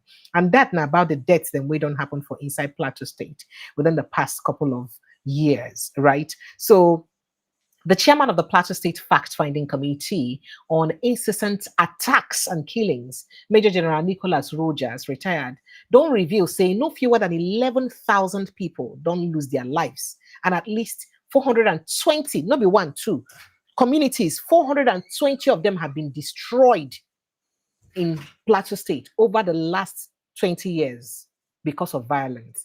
And the disclosure was made by the committee's report. That is, they had a report to that. So they were explaining what has happened in the state all those. How can 420 communities, in fact, we say some of these communities, now people away from another tribe, now they cohabit for those communities. How it be say our government, they so helpless to fight this case of insecurity. So this is just Plateau State. Plateau. We never talk about Benue. We never talk about other parts of the country. Why is it difficult to even arrest or go and check those people that are living in those communities where be say people live wrong? Because people are occupying those communities. Why is it hard for government to do that? I take your reaction on this while the phone calls are coming. I will say Nigeria have just woken up. This has been a clandestine covert operation by Fulani leaders. At the beginning, they masked it and promoted a propaganda on the media that this is farmers' headers crisis. No. The Fulanis have been over 20 years in wars across West Africa. So in a lot of the places where Fulanis have become refugees, Fulani leaders secretly plotted to ask all Fulanis displaced by war in Central Mali, in Burkina Faso, in Central African Republic, in Mauritania, even those who were driven away from the Southern Sahara. That was the reason the King of Morocco came at the beginning to tell President Buhari he should remove these people from Western Sahara, and then they started coming back. But when they came, there were no lands to settle them on, and that was why Buhari started some acrobatics to gain lands. He called it grazing reserve. Nigerians just didn't want to part with land. Buhari also called it National Livestock Development Program. People refused to give their land. He said cows colony, Nigerians refused. Then he talked about livestock development program and got Vice President Banjo to head it. The federal government to bring funding, the states will bring the land, because under the Land Use Act, the lands are in the hands of the governors. But after the 2019 election, before government was formed, Vice President Osibanjo saw that a PAMSEC, Minister of Agriculture, was issuing LPOs for what turned out to be Rugas. So Osibanjo just washed his hand out of that, and that exercise died. Then President Buhari thought about a new exercise, which is the consolidation of underground and surface water plus 6 kilometers of embarking land, and that's 3 kilometers from each side. That will have put the Oba's Palace in Lagos in the hands of the Fulani. That was how, when the Oba understood, but Abi Amila withdrew that from the House of Reps. And but that didn't stop Buhari and the Fulani leaders to look for other ways to gain land. They tried the old grazing routes. He was told that no, those were proposals by northern governments at the time when there were 4 regions. But do you know that this administration now, through the Livestock in Development Commission, say they won't go back to the old grazing reserves. Say they won't turn them to cities. They won't turn them to cities wherever they live. Then go turn them to cities, refurbish them for the cows them to the stay and they well. That's what this administration, the problem with that, have said. The problem with those dreams is that you need the governors to sign over land for the land to be given for people's private business. What they are looking for is land to resettle Fulani refugees. Just like you saw the reports in Plateau showed. When those maneuvers failed, the Fulani leaders formed 3 militia groups. First, the Gandokoi. Secondly, the Tabita Pulaku. And then the third one, the Mieti Allah Kautohore. led by Abdullahi Bello Bodejo.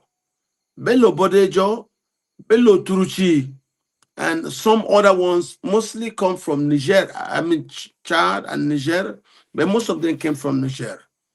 And they are like Bello Bodejo formed his militia in Nasarawa State, and he was using them to attack the Benue Valley for land to resettle Fulanis.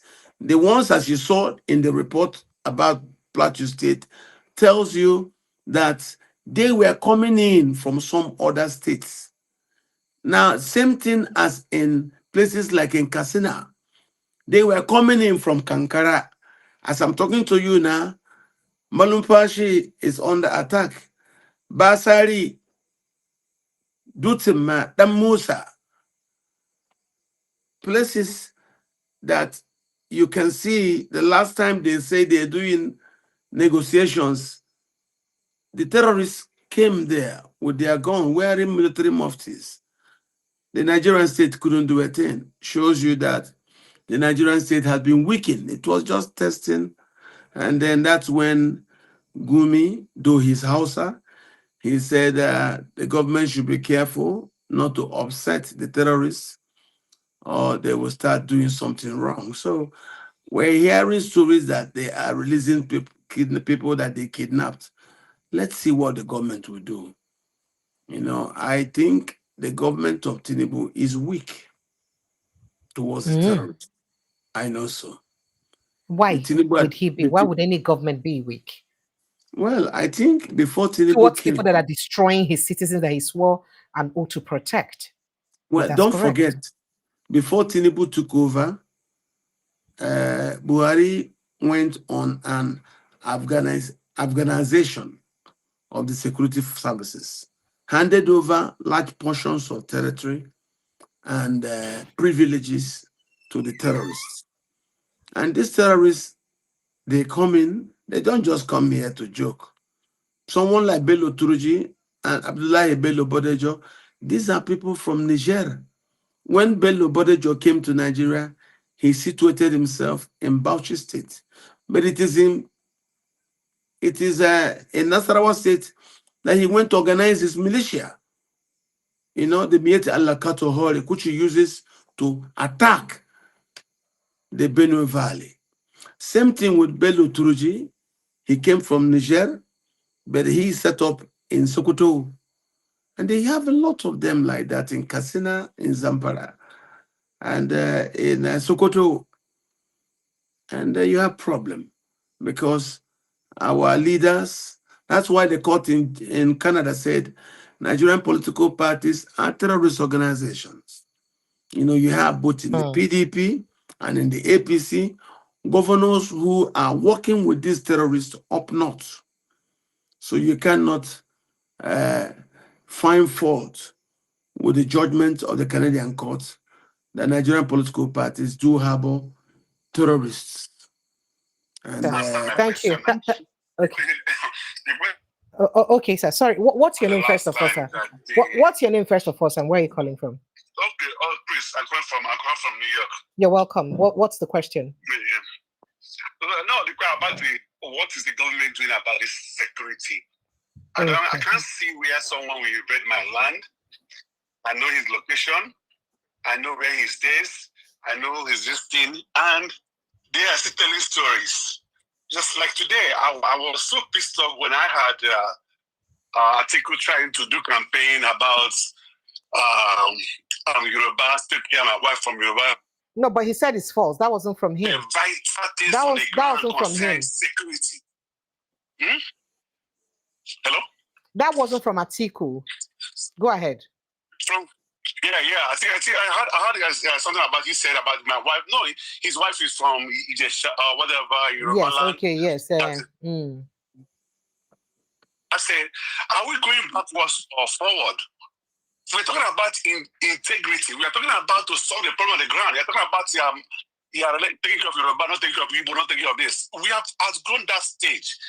They are disgracing us. They are embarrassing us. We know the position we hold in this country. We know how we are being respected in this country. But our governments are embarrassing us. There's no a thief will be in my land. I know the location of the thief. I know where the thief is. And you cannot go after it. So that means something they are not telling us. And we leave all these things beating about the bush, both the media, both everybody. I don't know. I'm just, when I listen to Nigerian news, I get pissed off. And I'm Sorry, sir. Let me beg you on behalf of Nigerian news. Sorry, sir. Do you understand? I'm trying to be diplomatic, not to use because of their platform. Okay, sorry for because of time. I will give you one this. That's a place we call like South in this America. We have a Jegunle. Do you understand? Mm-hmm. So that was the time when I want to do charity, I go that side. When I go that side, I see how people in America, you're allowed to carry gun. Those who have those of have license to carry gun. Mm-hmm. Do you understand? So the first time I went there, I want to share this. I saw how they were misbehaving or whatever. So on the next day I want to go, I told my wife, then I have to go with my gun on my waist, and they saw the gun, and everybody behaved. They behave themselves, but they know I'm armed. You understand what I'm saying?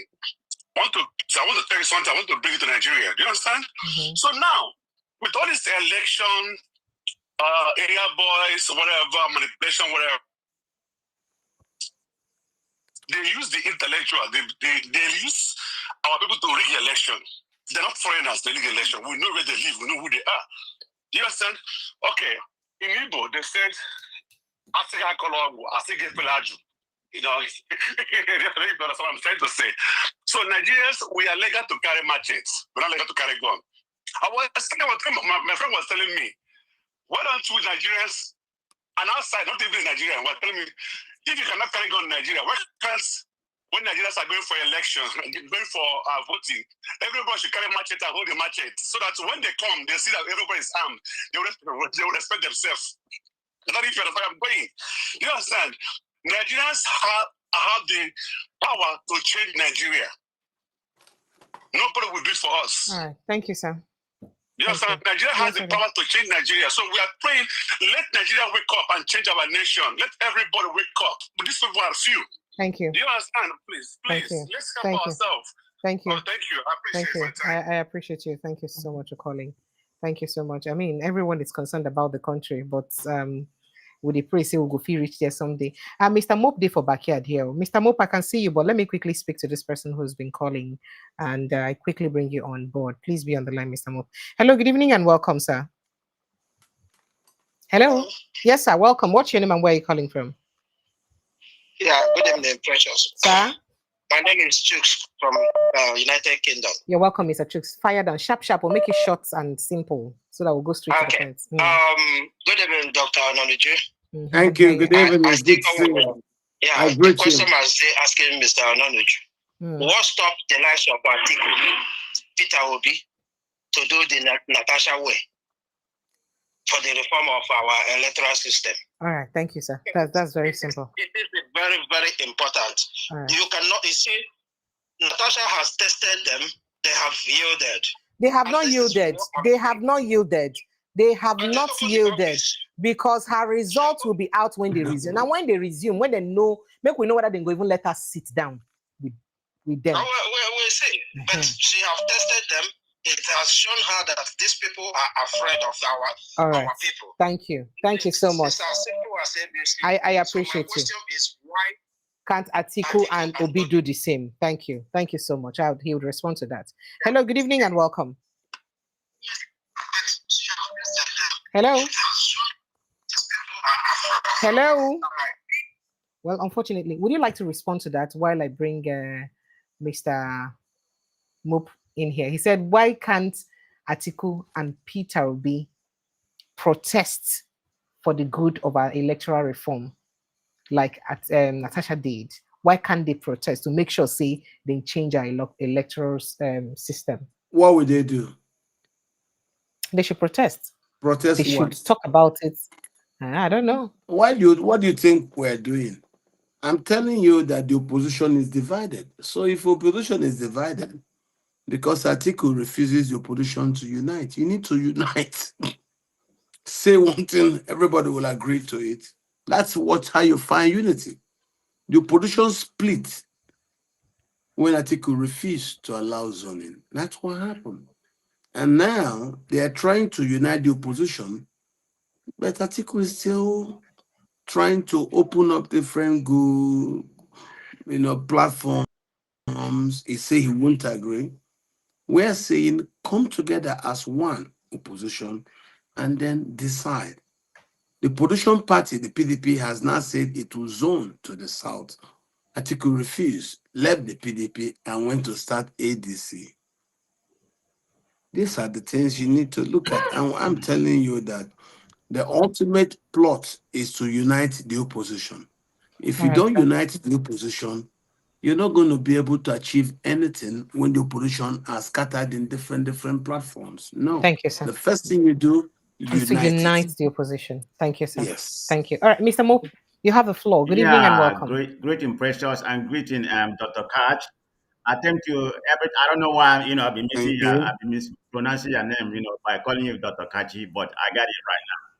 So it's nice to have you on this platform. Thank you very much. In my own opinion, you're the most knowledgeable when it comes to Nigerian politics and so on and so forth. So it's always a pleasure. I will try to come in every time you're here. But having said that, I have a couple of questions to ask you, but let me begin about Abike Dabre.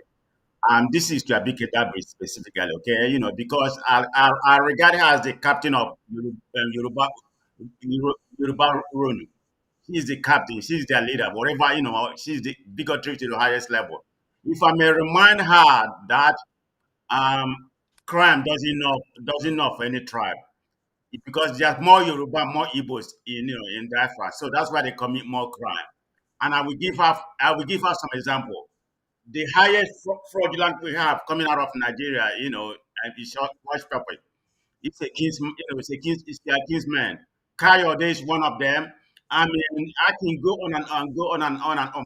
We know what has been happening recently in USA. Most of the people committing crime, I don't want to be tribal, but because of what she does, I'm gonna call her out. Most of the people committing the higher fraudulent fraud in Nigeria right now. Most of them are from the Southwest recently, and we know what's going on in England. The COS, most of the 80% of the crime being committed there, they're from the Southwest. So I because that this is to you. But having said that, Dr. Kachi, so let me come to your space right now. I feel like you have a soft spot for Hope Uzodinma. Why am I saying this? Because of the news that is pretty much circulating right now. I mean, I know it hasn't been verified, but you automatically said, that may not, that may not originate from him. Why do you have such a confidence when it comes to Hope Uzodinma? And some of that things you have said in reference to how Hope Uzodinma had been performing. I mean, to me, I consider what he's doing. They may call him the infrastructure governor, in 2024 or whatever. I feel like most of what he building, like when I was home last year, the highway, flyover. Who cares about that? That's what a governor should be doing. Most of what he's doing to me is very pedestrian. Since he come into office, my business in Imo, which is a hospitality business, has went to almost 50%. So I blame him for whatever happening in Imo State. So I don't quite agree with you to certain extent, but that's your opinion. Maybe you're seeing what I'm not seeing. Can you tell me why you're giving him all that credit? That's one.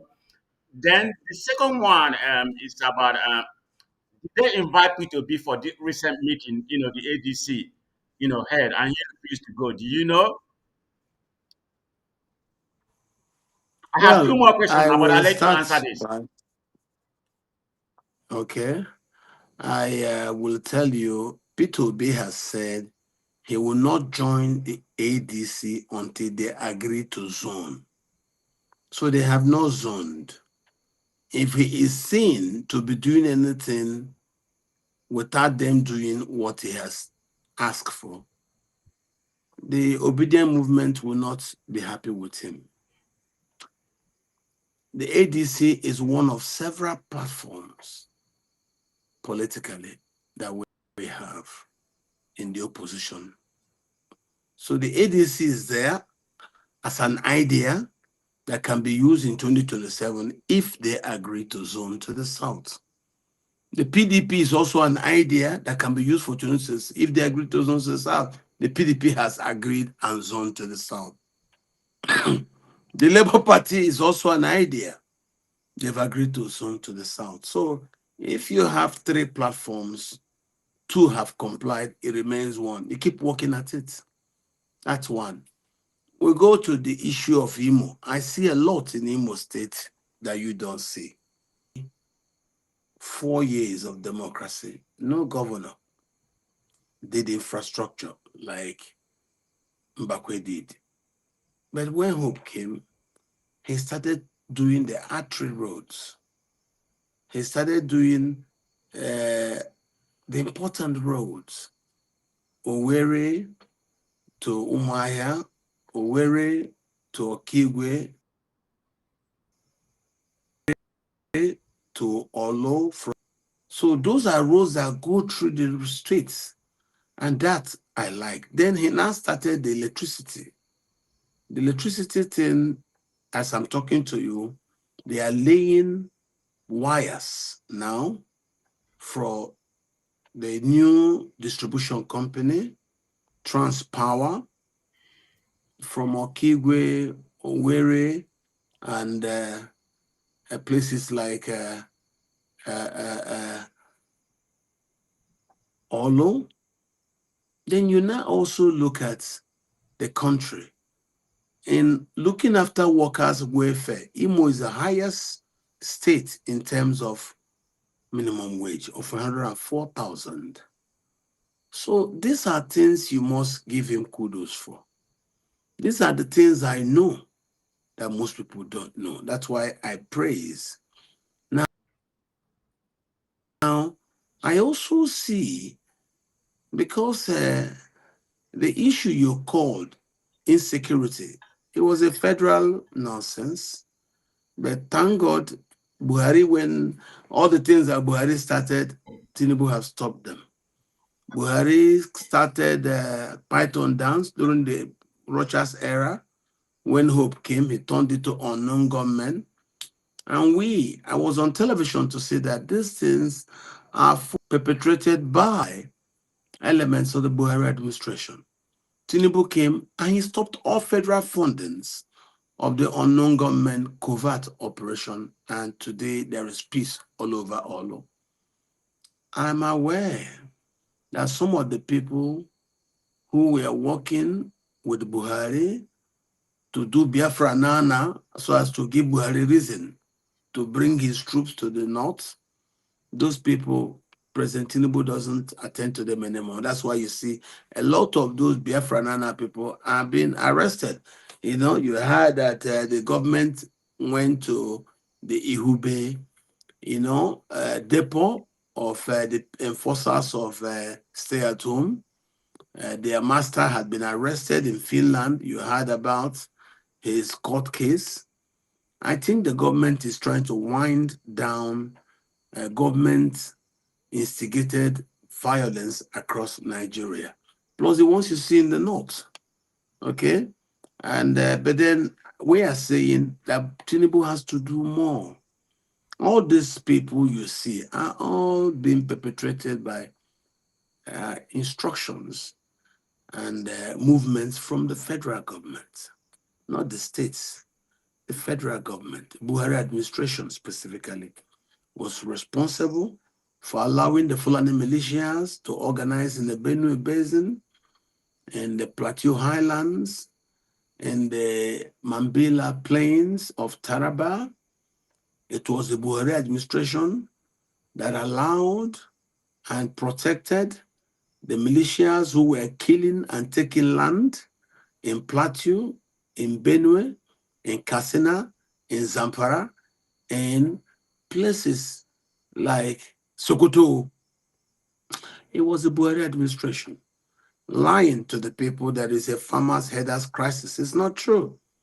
They were simply committing what I called ethnic cleansings as a strategy to seize ancestral lands from indigenous Nigerians across the country. They went to Oyo to try to take land from the Oyo Forest Reserve, and that was how Sunday Igboho came to fight them.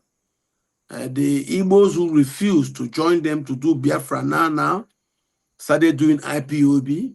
There were about 38 different organizations all of them doing skits to presuppose like they are doing Biafra, which will now give the federal government the reason to come here and occupy the areas they did. But I think Tinubu has not been very enthusiastic in continuing Buhari's sting operations, covert operations, like unknown government. That's why it has stopped all over the East. You need to give Uzodinma kudos. Yes, I know there was a lot of very, very bad press against him for the way that he defeated Ihedioha in court to take the governorship. Of course, he also didn't react. Okay, So thank you, Dr. Kaja. I'm not going to load you about Hope. I'm not It, going to. sir, was that sorry? I'm not Okay, going to load you I mean, about it's Hope your floor because I was going try to to ask you. utilize I my was going time. to no. I would have wanted Mr. to deep more into about lack of Hope my vision. He has not been able to leverage our natural resources. We have, particularly the gas reserve, the proven gas Your reserve. natural resources, the natural resources is a federal asset. As I'm talking to you now, set up in Imo State is the largest gas company in West Africa. Hope was heard 2 weeks ago in saying that he will not allow the new tax law to be a law that people come to Imo State, mine the resources, and go to Lagos to go and pay tax. That will not happen again. That means a lot. Okay, if you don't keep, how can the money you will need? No, companies come here and take it and go set up office in Lagos and they be paying the tax to Governor Sanwo-Olu. That must stop. No, that's not good. Very good. And also, President Tinubu is responsible for the stoppage of the dredging of the Uguta Channel. Buhari allowed Hope to start that dredging because the East can actually put ports in Owaza, in Ohembele, in Uguta, and even in places like Ikono, because Akpabio said that there's too much pipelines at Ibaka.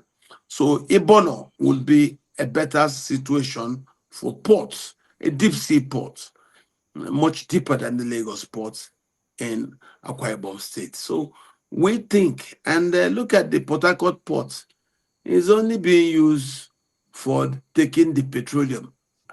Let it be open for the goods that land in Lagos.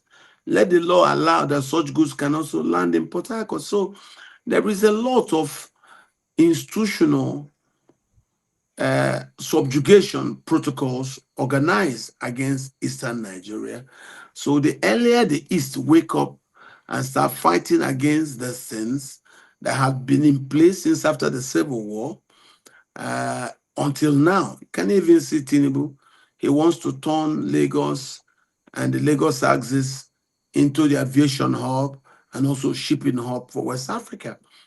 I think that the East will be able to compete very well because right now, Dangote has started the local refining of our crude.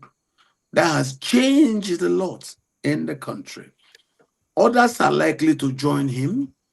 Local refining and beneficiation of our petroleum properties. So I think this is morning on Achebe's very long creation day. I have no doubt that our best days are still ahead of us. Okay, one more last question. I don't have to take well. your spoil. This is about national politics. In reference to P2B, why do you think, knowing that P2B is is the highest adversary to this present government, that he's the highest enemy they want.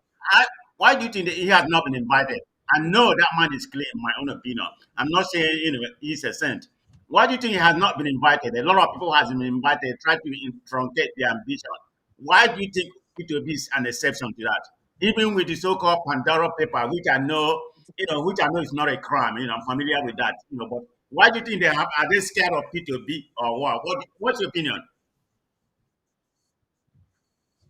I think P2B was very thorough, and he has explained. He does the paper you called about now, the Pandora paper. once I sat him down, I said, look, Your Excellency, tell me about this so that I know what to say on television. I was serving as a special advisor, public affairs. And he told me that this was advice given to him by his bank in the United Kingdom. That since he was going into politics, that he should put his assets into a shelf account, keep it somewhere so that he does not get it entangled with anything he's doing in Nigeria. And that's what he did. So he now packaged his assets and put it there, and then came back to Nigeria without touching it, without operating it. That's what they said. Oh, we saw you have something saved somewhere else. There is no law against saving something somewhere else before he comes to become the governor of Anambra, so that he doesn't, start putting his hand inside, so that it will become an issue that he operated those assets or the account bearing those assets during the period when he was governor of Anambra State. That's what he did. This is what he told me, that he bank advised him to do that, so that he's coming here, he will not be a participant that operates the accounts that hold those his assets in Europe. That's what happened. Thank you. So there's no law Dr. against Kachi. that. I have so many questions, but Precious will not let me. But I'm glad I'm privileged to have No, asked it's okay. I don't have anything. Okay? Thank you again, We have to release Dr. Dr. Kachi. Appreciate We you. have to release Dr. Kachi. But while you're still here, let me quickly catch a follow-up question. I don't know if you can hear me. I mean, he did mention, just for the purpose of people, a lot of people don't send messages concerning that. In talk, say Imo State, they're very peaceful. Imo State, no, they're very peaceful. And they follow the news. The other part of Imo State don't always stay in chaos, always in the news. People can't go to their farms. They are complaining about the same activities of unknown gunmen and Fulani headsmen attacking them in their farms. Imo State hasn't been peaceful since he came in. But Imo State has stopped being that heaven of hospitality. Precious. I will tell you, don't go too far. Let me just help you. Okay, sir. I met a community leader last 2 weeks. His name is Etel Odumegu. He is a community leader in Osun, the same local government as Honorable Jerry Alagboso. He told me, because we've been sharing information, he said his area is now peaceful. I said, I know. So it's some of those people that were driven from that area, they are now run to Okigwe, Ihube. And the government now pursued those people and got into the bush, arrested the people they saw there, and released the honorable member, Ubu, who was kidnapped when he went to negotiate. So who are the unknown gunmen that are still operating in Southeast? The unknown gunmen, who are they? The unknown gunmen you hear are stories. I can tell you very much, yes. The unknown gunmen still aware that the state governor, just like now, the secretary, it was in the news, the former secretary to MBA was arrested for posting about tyranny in government. He didn't even mention Hope Uzodinma's name. The police arrested him on behalf of Hope Uzodinma. I don't know. I don't know. Media people in Imo State, they said there is a deliberate clamp down on talking about insecurity in Imo State, that the government will come for you. It's not true. Me and you are discussing insecurity now. I can tell you, nobody will touch me or touch you. Mine is just to say what I have seen. I knew the bulk of the insecurity was perpetrated by elements of the Buhari administration, and I will not take that away. That's what happened. Buhari, under Buhari and Bichi, that was when Asari Dokubo, all of them, Uchemefo, they were all working with the federal government. When the Buhari government ended and Tinubu would not talk to them, that was when they started complaining. So gradually, all those are gone. As I'm talking to you now, also, it is those people who left also that went to this Ihube in the Okigwe area, and they were pursued there. So I started looking, and then I started seeing in the north, there were also meetings being made, but I was disappointed when I saw terrorists coming to the meetings and nothing happened to them. I said, why? Does it mean that the combing they are doing across the east, they're not doing it up north? Why allowing those terrorists to come to the meeting wearing most? Yes. Dr. Catch, I don't know if you're aware that there is still existence of what they call Fulani herdsmen across the forest of the Southeast, including Imo State that you mentioned. And they haven't been dealt with. The other time we heard how trailers of loads of them who they brought in that they said they were coming to hunt with one or two dogs unleashed in Imo State forest. I mean, things like that happen. I think you've not lost me. I'm here. Tell me, Fulani what? Fulani what? Herdsmen, we heard them that they're in across the forest of Southeast, Enugu, Anambra, Imo State. There was Enugu, Anambra, Imo. I mean, you've read this, not me only now. Hear me now. Okay. The problem about the Fulani herdsmen we had was Dave Umahi. When Dave Umahi wanted to be, I service good boy to Buhari, he started quartering Fulanis in Ebonyi. And I personally told him, Your Excellency, you're not doing this proper. These people are going to come back to show you that what you're keeping here is a Trojan horse. It happened. They killed the people they were with, and that was when Umahi and his brother, who was at that time chairman of the Southeast, attempt to create a security organization for the Southeast, and that thing happened. Then Umahi started complaining. By that time, the Fulanis left Ebonyi and then went to other parts of the Southeast. The Southeast is a place that has not been very conducive because they have still been there. They're still there in the South, especially Imo State. People of Imo State are complaining about the activities. What you have in Imo State is not Fulani crisis. Because when the Fulanis gathered on the Ngopala road, they were uprooted. I know these issues. I follow it. What you have in Imo is a once in a while problem of Simon Ekpa and this your gentle Yahoo you're talking of. Those are enforcers. The war is over. The government have stopped. Leave Imo and go away. These people are not members of IPOB. No. These are the old enforcers that were working with the beachy DSS. But sir, then why then are our Southeasterners, including Imo State people, are complaining that their young men have run away because most of them wait there around, they arrest them, say they be IPOB. Then they attack them, they arrest them. Why then? That is not true. The people who were doing that have left. These young people, what you have in a lot of the Imo local areas are just acts of criminality. To be also honest to you, there are acts of cultism, So, and the cultism is real.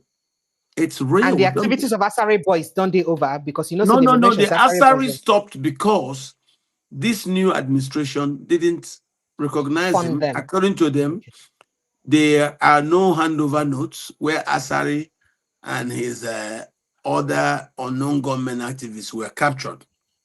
So the administration just ignored them. Asari complained publicly, and after some time, they faded away. So I believe there are some still idiots who don't know that the war is over. Those are the people that they are now surgically trying to take out. So all right, sir. So one more question. I hear you mention that it be like some people don't like Hope Uzodinma because of the way he's coming into power. Are you justifying a Supreme Court judgment where carry all or where assume say all the votes way from one particular zone supposed to go to one person alone? Are you justifying that that's a fair judgment? That is not. It is not me my own position to interrogate the Supreme Court. That's why the Imo people feel that it's an unfair judgment. Can I just tell you something? In the presidential election, I supported Peter Obi. Okay, sir. Somewhere, somehow, the system told me it is Tinubu. I did not start looking for who to kill. I cleaned up my game, packed my shoes up, and said there's a fight another day. And I moved on. The system is not correct. It does not give you everything you want. That's what democracy is. But it gives some of us some idea that tomorrow will get well. So Hope Uzodinma became governor. Hope and Emekiedia were both in the PDP. And that's where this problem were. So when they started struggling in PDP, Emeka went to work with Wike. Wike helped Emeka to secure the PDP structure that with Kemachime Kwike as woman leader. Hope was now cast aside. And somehow, luckily, he got into the APC, took their ticket, came back to Imo. The same internal PDP fight continued. When he was now sworn in, all the PDP people, the party people, they all crossed over to him. Imo is a PDP state, but most of them now have gone to Hope in the APC. That's how it is. That's why you see the attempt to try to bring up PDP has become very difficult since then. Most politicians will move to the ruling party. And I can tell you, if tomorrow you have a new party taking over Imo State, you will see that most of those professional politicians in Imo now will just all move to the ruling party. That's what they've been doing. That's how it's been. So Hope, if you look at his trajectory and his record, he's a PDP man, like Emeka. Now, Emeka Yedioha is in ADC, Hope is in APC. Understand that. So what the elites look at is who it is that they can work with, not the color of the shirt they are wearing. Because these players are willing to remove their blue shirt and quickly wear the green one. All right. Tomorrow. Thank you, sir. Thank you so much. I appreciate you. Someone is on the line. Mr. Move. Thank you so much. I appreciate you, sir. Thank you. Hello, good evening and welcome, sir. Oh, good evening. Questions. You're welcome. Very quickly. What's your name? Where are you going? Where are you calling from? So that we release Dr. Catch. Yeah, my name is Savik. I'm calling from UK. You're welcome, Savik. Go ahead. It's my pleasure to have the likes of Dr. Cash to hear my voice this evening. He's kind of confusing. I don't understand him honestly. He speaks with both of sides of his mouth. I can see, sorry to say this, because why I'm saying this, he is supporting people like tactically supporting APC, tactically supporting Tinubu, and thereby differentiating Tinubu from previous government, which is Buhari's regime. Is there any difference between Buhari's and Tinubu's? APC in general, is there any difference between Uzodinma, the man that came forth, that was smuggled in by the cabals from wherever, and then forced into us to become our governor? Yes, I will not take it. Hope is doing well in terms of rural rules. He's trying, but that does not justify the way he came into power and the way he's still using some iron fist to oppress the opposition. So this Dr. Catch, how can Obi claim to be a man of integrity, and this man that is is kind of forcing himself to be a spokesman or what? No, don't say that. No, don't say that. You would not. No. Nobody has made such statements here, and you would not come here and disparage my guest. You won't do that. If you have a question, allow me to respond to him. No, I understand how you feel. Allow me to respond to the gentleman. But you will not disrespect my guest, please, sir. With all due respect, he's not happy that I have an opinion. No, he is not. He never said so. No. No. That man is working for APC. This is the reason why Igbos are not playing the right politics. But we must deputize our people in order for people to get their place. Thank you. I appreciate you. You will not let him respond, but you would not disrespect our guest. Please, that's unfair. I'm just thinking it. It's just very annoying for them. People like this will come out and start playing as if they are a big spokesman. Who appoint him? He never said he was Obi's spokesman. He never spoke on behalf of Obi. And that's a wrong accusation. Well, I'll let you go now, sir. Thank you. Thank you so much. I appreciate you. Thank you. Let me let you have your response, sir. I think the gentleman has every reason to be angry. I don't know on what issue he says I differentiate between Tinubu and Buhari. I think he wants me to also take and own the people he doesn't like. I hope Uzodinma, I appreciate his infrastructural work. But if the gentleman gets angry because I'm not condemning Hope Uzodinma, then that is his business. And there are a lot of governors who do well, who don't need to belong to a party that I'm part of for me to commend them. And that's how it is. There are senators who are doing very well, who don't belong to the same political party as I am. I commend them. I don't need to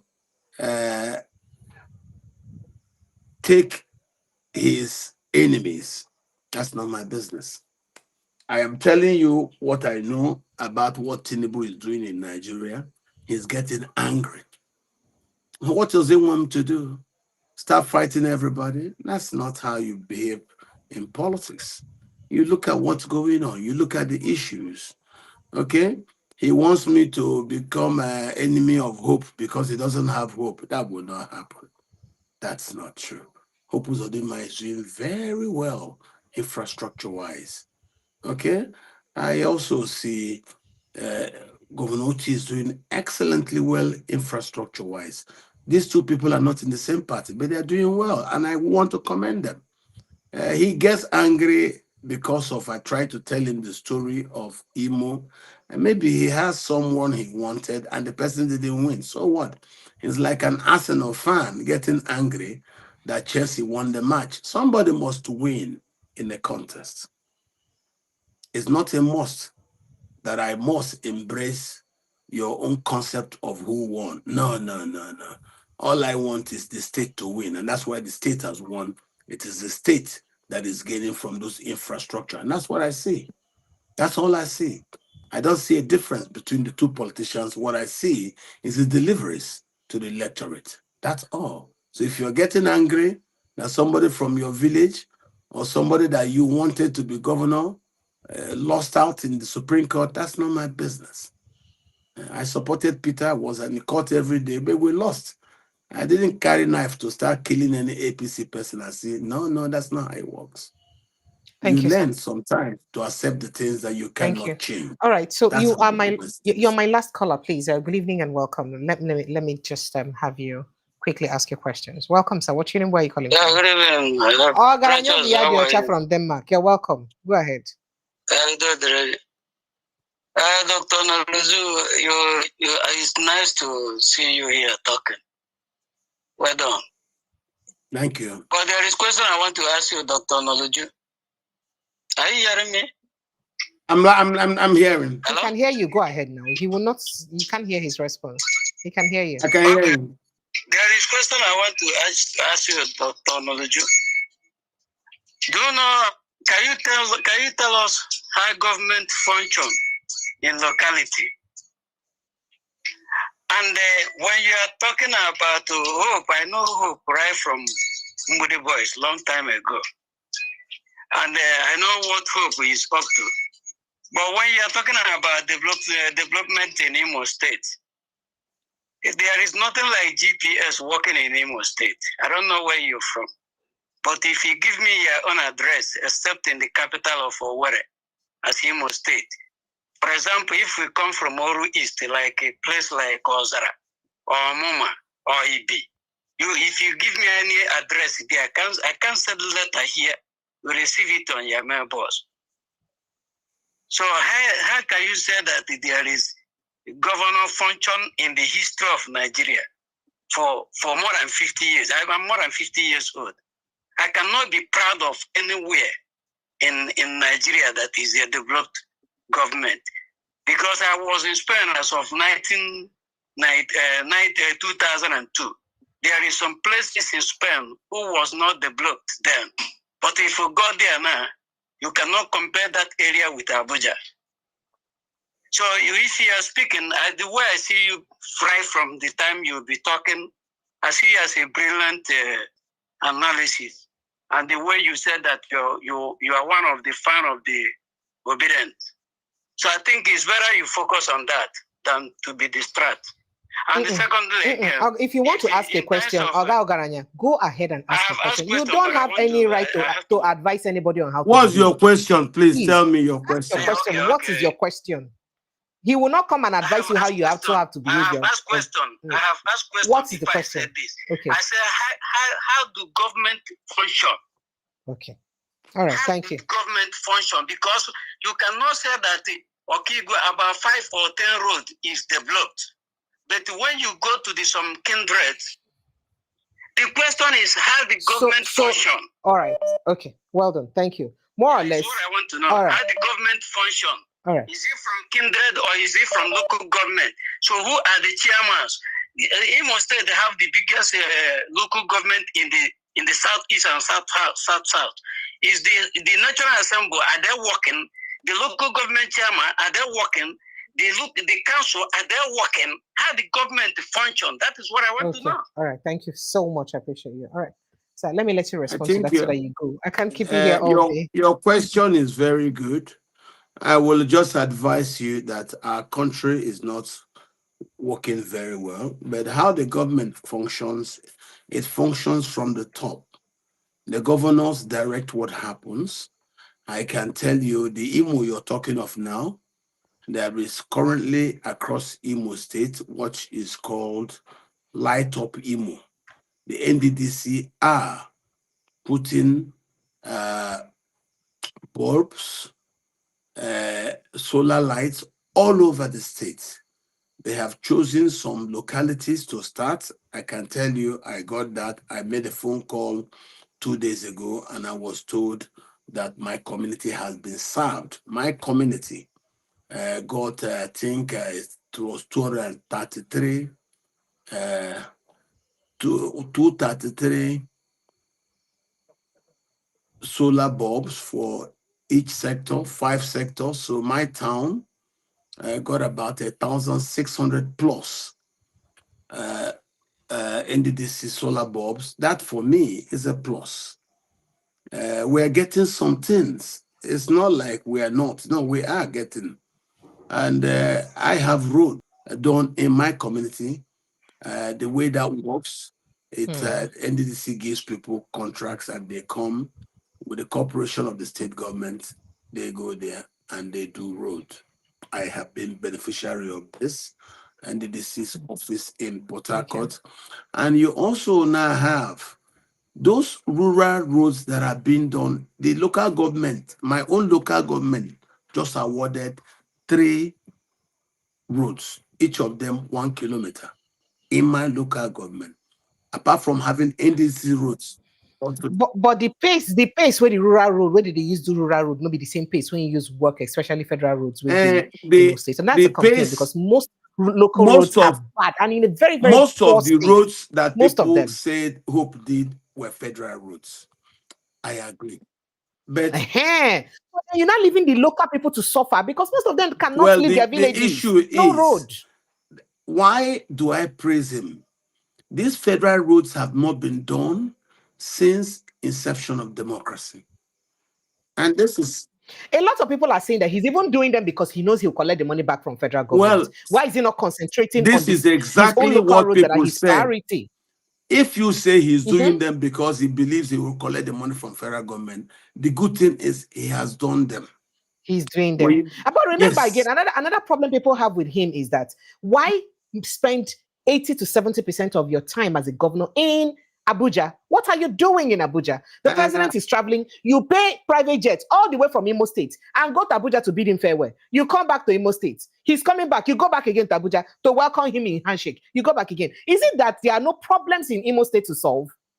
People are seeing him as a psychopath for Tinubu. Those are private. These are things that people are worried about. Those are and private people are even saying questions. in Imo State that you barely see the governor in Imo State on ground. He's mostly in Abuja. These are things that people complain about. What you're saying is true. Yes, sir.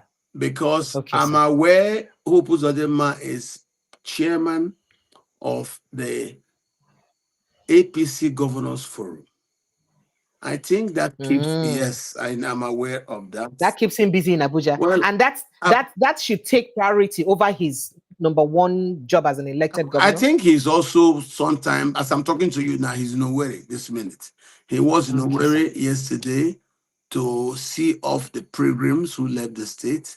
You see, but it is not my own to hold for him. I'm only saying what I've seen. If I get up upset that since 1999, nobody had done our federal roads. Federal roads is what I need if I'm driving from my house to the airport. It's a federal road. A federal road is what I need if I'm going from Owerri to Abuja.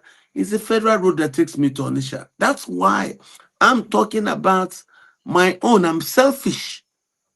What gives me advantage is what so you're I am only looking. judging him from your own perspective, Exactly. not that If I drive from Abuja to my home, I see that the home, Abuja to my home, I come from Enugu, I come through Okigwe, it's federal road, I get to my village. No bump. I come from Owerri, I go to Port Harcourt, from Owerri to I get to my village, no bumps. So for me, I see advantage. Others may be looking for other things. I am in Owerri, I'm in my village, and I want to drive by road through Onitsha.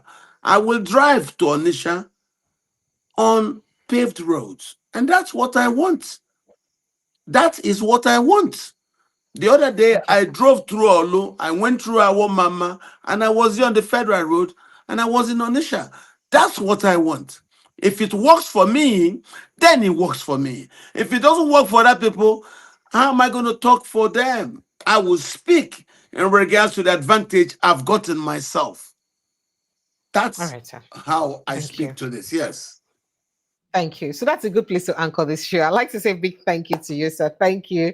And, sincere apologies for the wahala of giving you this night. I appreciate you. It's not there's no wahala in it. I like those feedbacks. They don't need to be happy. If everybody's happy for everything I say, then I'm lying. So let them also tell me the truth of how they are pained. If they are pained that I feel advantaged, that Hope has done my roads and the federal roads that concerns me, that's okay. Maybe the gentleman speaking, I've not gone to his community. Maybe his community's road is not well done. It is possible. Me, I speak in regards to the own advantage that I get. And that's enough for me. That's democracy, what it is. All right. Thank you. Thank you so much. I appreciate you. Thank you so much, sir. We do look forward to also having you join us one of those days. I know that 2026 will be a very tough year for politics because we never know where anybody did yet. So we will get a lot of talking to do. I appreciate you. Thank you. Thank you. And on behalf of all of us here, thank you so much for obliging us once more. It's always a pleasure to have you here. Thank you, sir. Do enjoy the rest Thank you very much for having me. Please, people should understand politics is not war. It is something that we can do peacefully, speak our minds, and we don't all have to agree on everything. But I appreciate that one man's meat can also be another man's poison. Thank you. What we just all want, I think that everyone is just passionate to see this country improve in every way. So anybody will smell like say they don't rig election or join their hand for batting, they like them at all. Because say your guy Hope, they don't see them. They see the way let them come and try to do what results. I did. Hope Uzodinma is his own man. Hope is not a saint. Like most politicians are not saints. But I feel advantage at those roads. And that's it. Right. If you speak from now till tomorrow, I can drive from my house in Abuja to my house in my village. Good road. And that's fine. Thank you. Thank you so much. Good night, sir. And God bless you. Thank you. Thank you very much for having me. All right, sir. Bye. Okay, Nigerians, I'd like to say a big thank you to everyone who's joined the show. Thank you so much for being part of the show. On I know, I love Onana. You guys don't push this. You guys know I love you guys so much. You should not be making us to be carrying our fists inside the show now. Please, now let's take it easy and gentle. Please, I beg you guys. Forgive me if I've offended you, but it's just very important that we don't subtly insult our guests. It's very an uncouth thing to do. Please forgive me, but please also learn to at least put up your questions straight and direct without insults, right? I appreciate you guys. I'll see you again tomorrow evening, God willing. Prince Chilaka, Dr. Barrister Sim. In fact, it will be war tomorrow. Say Prince Chilaka need a for Barrister Sim. You will be another buzz boost tomorrow, But it promises to be an exciting show tomorrow. I love you guys. I appreciate you so much. I'll see you tomorrow evening, God willing. Remember to protect your mental health because wahala need a finish. Good night, guys, and God bless you. Did I tell you I love you? Yeah, I love you.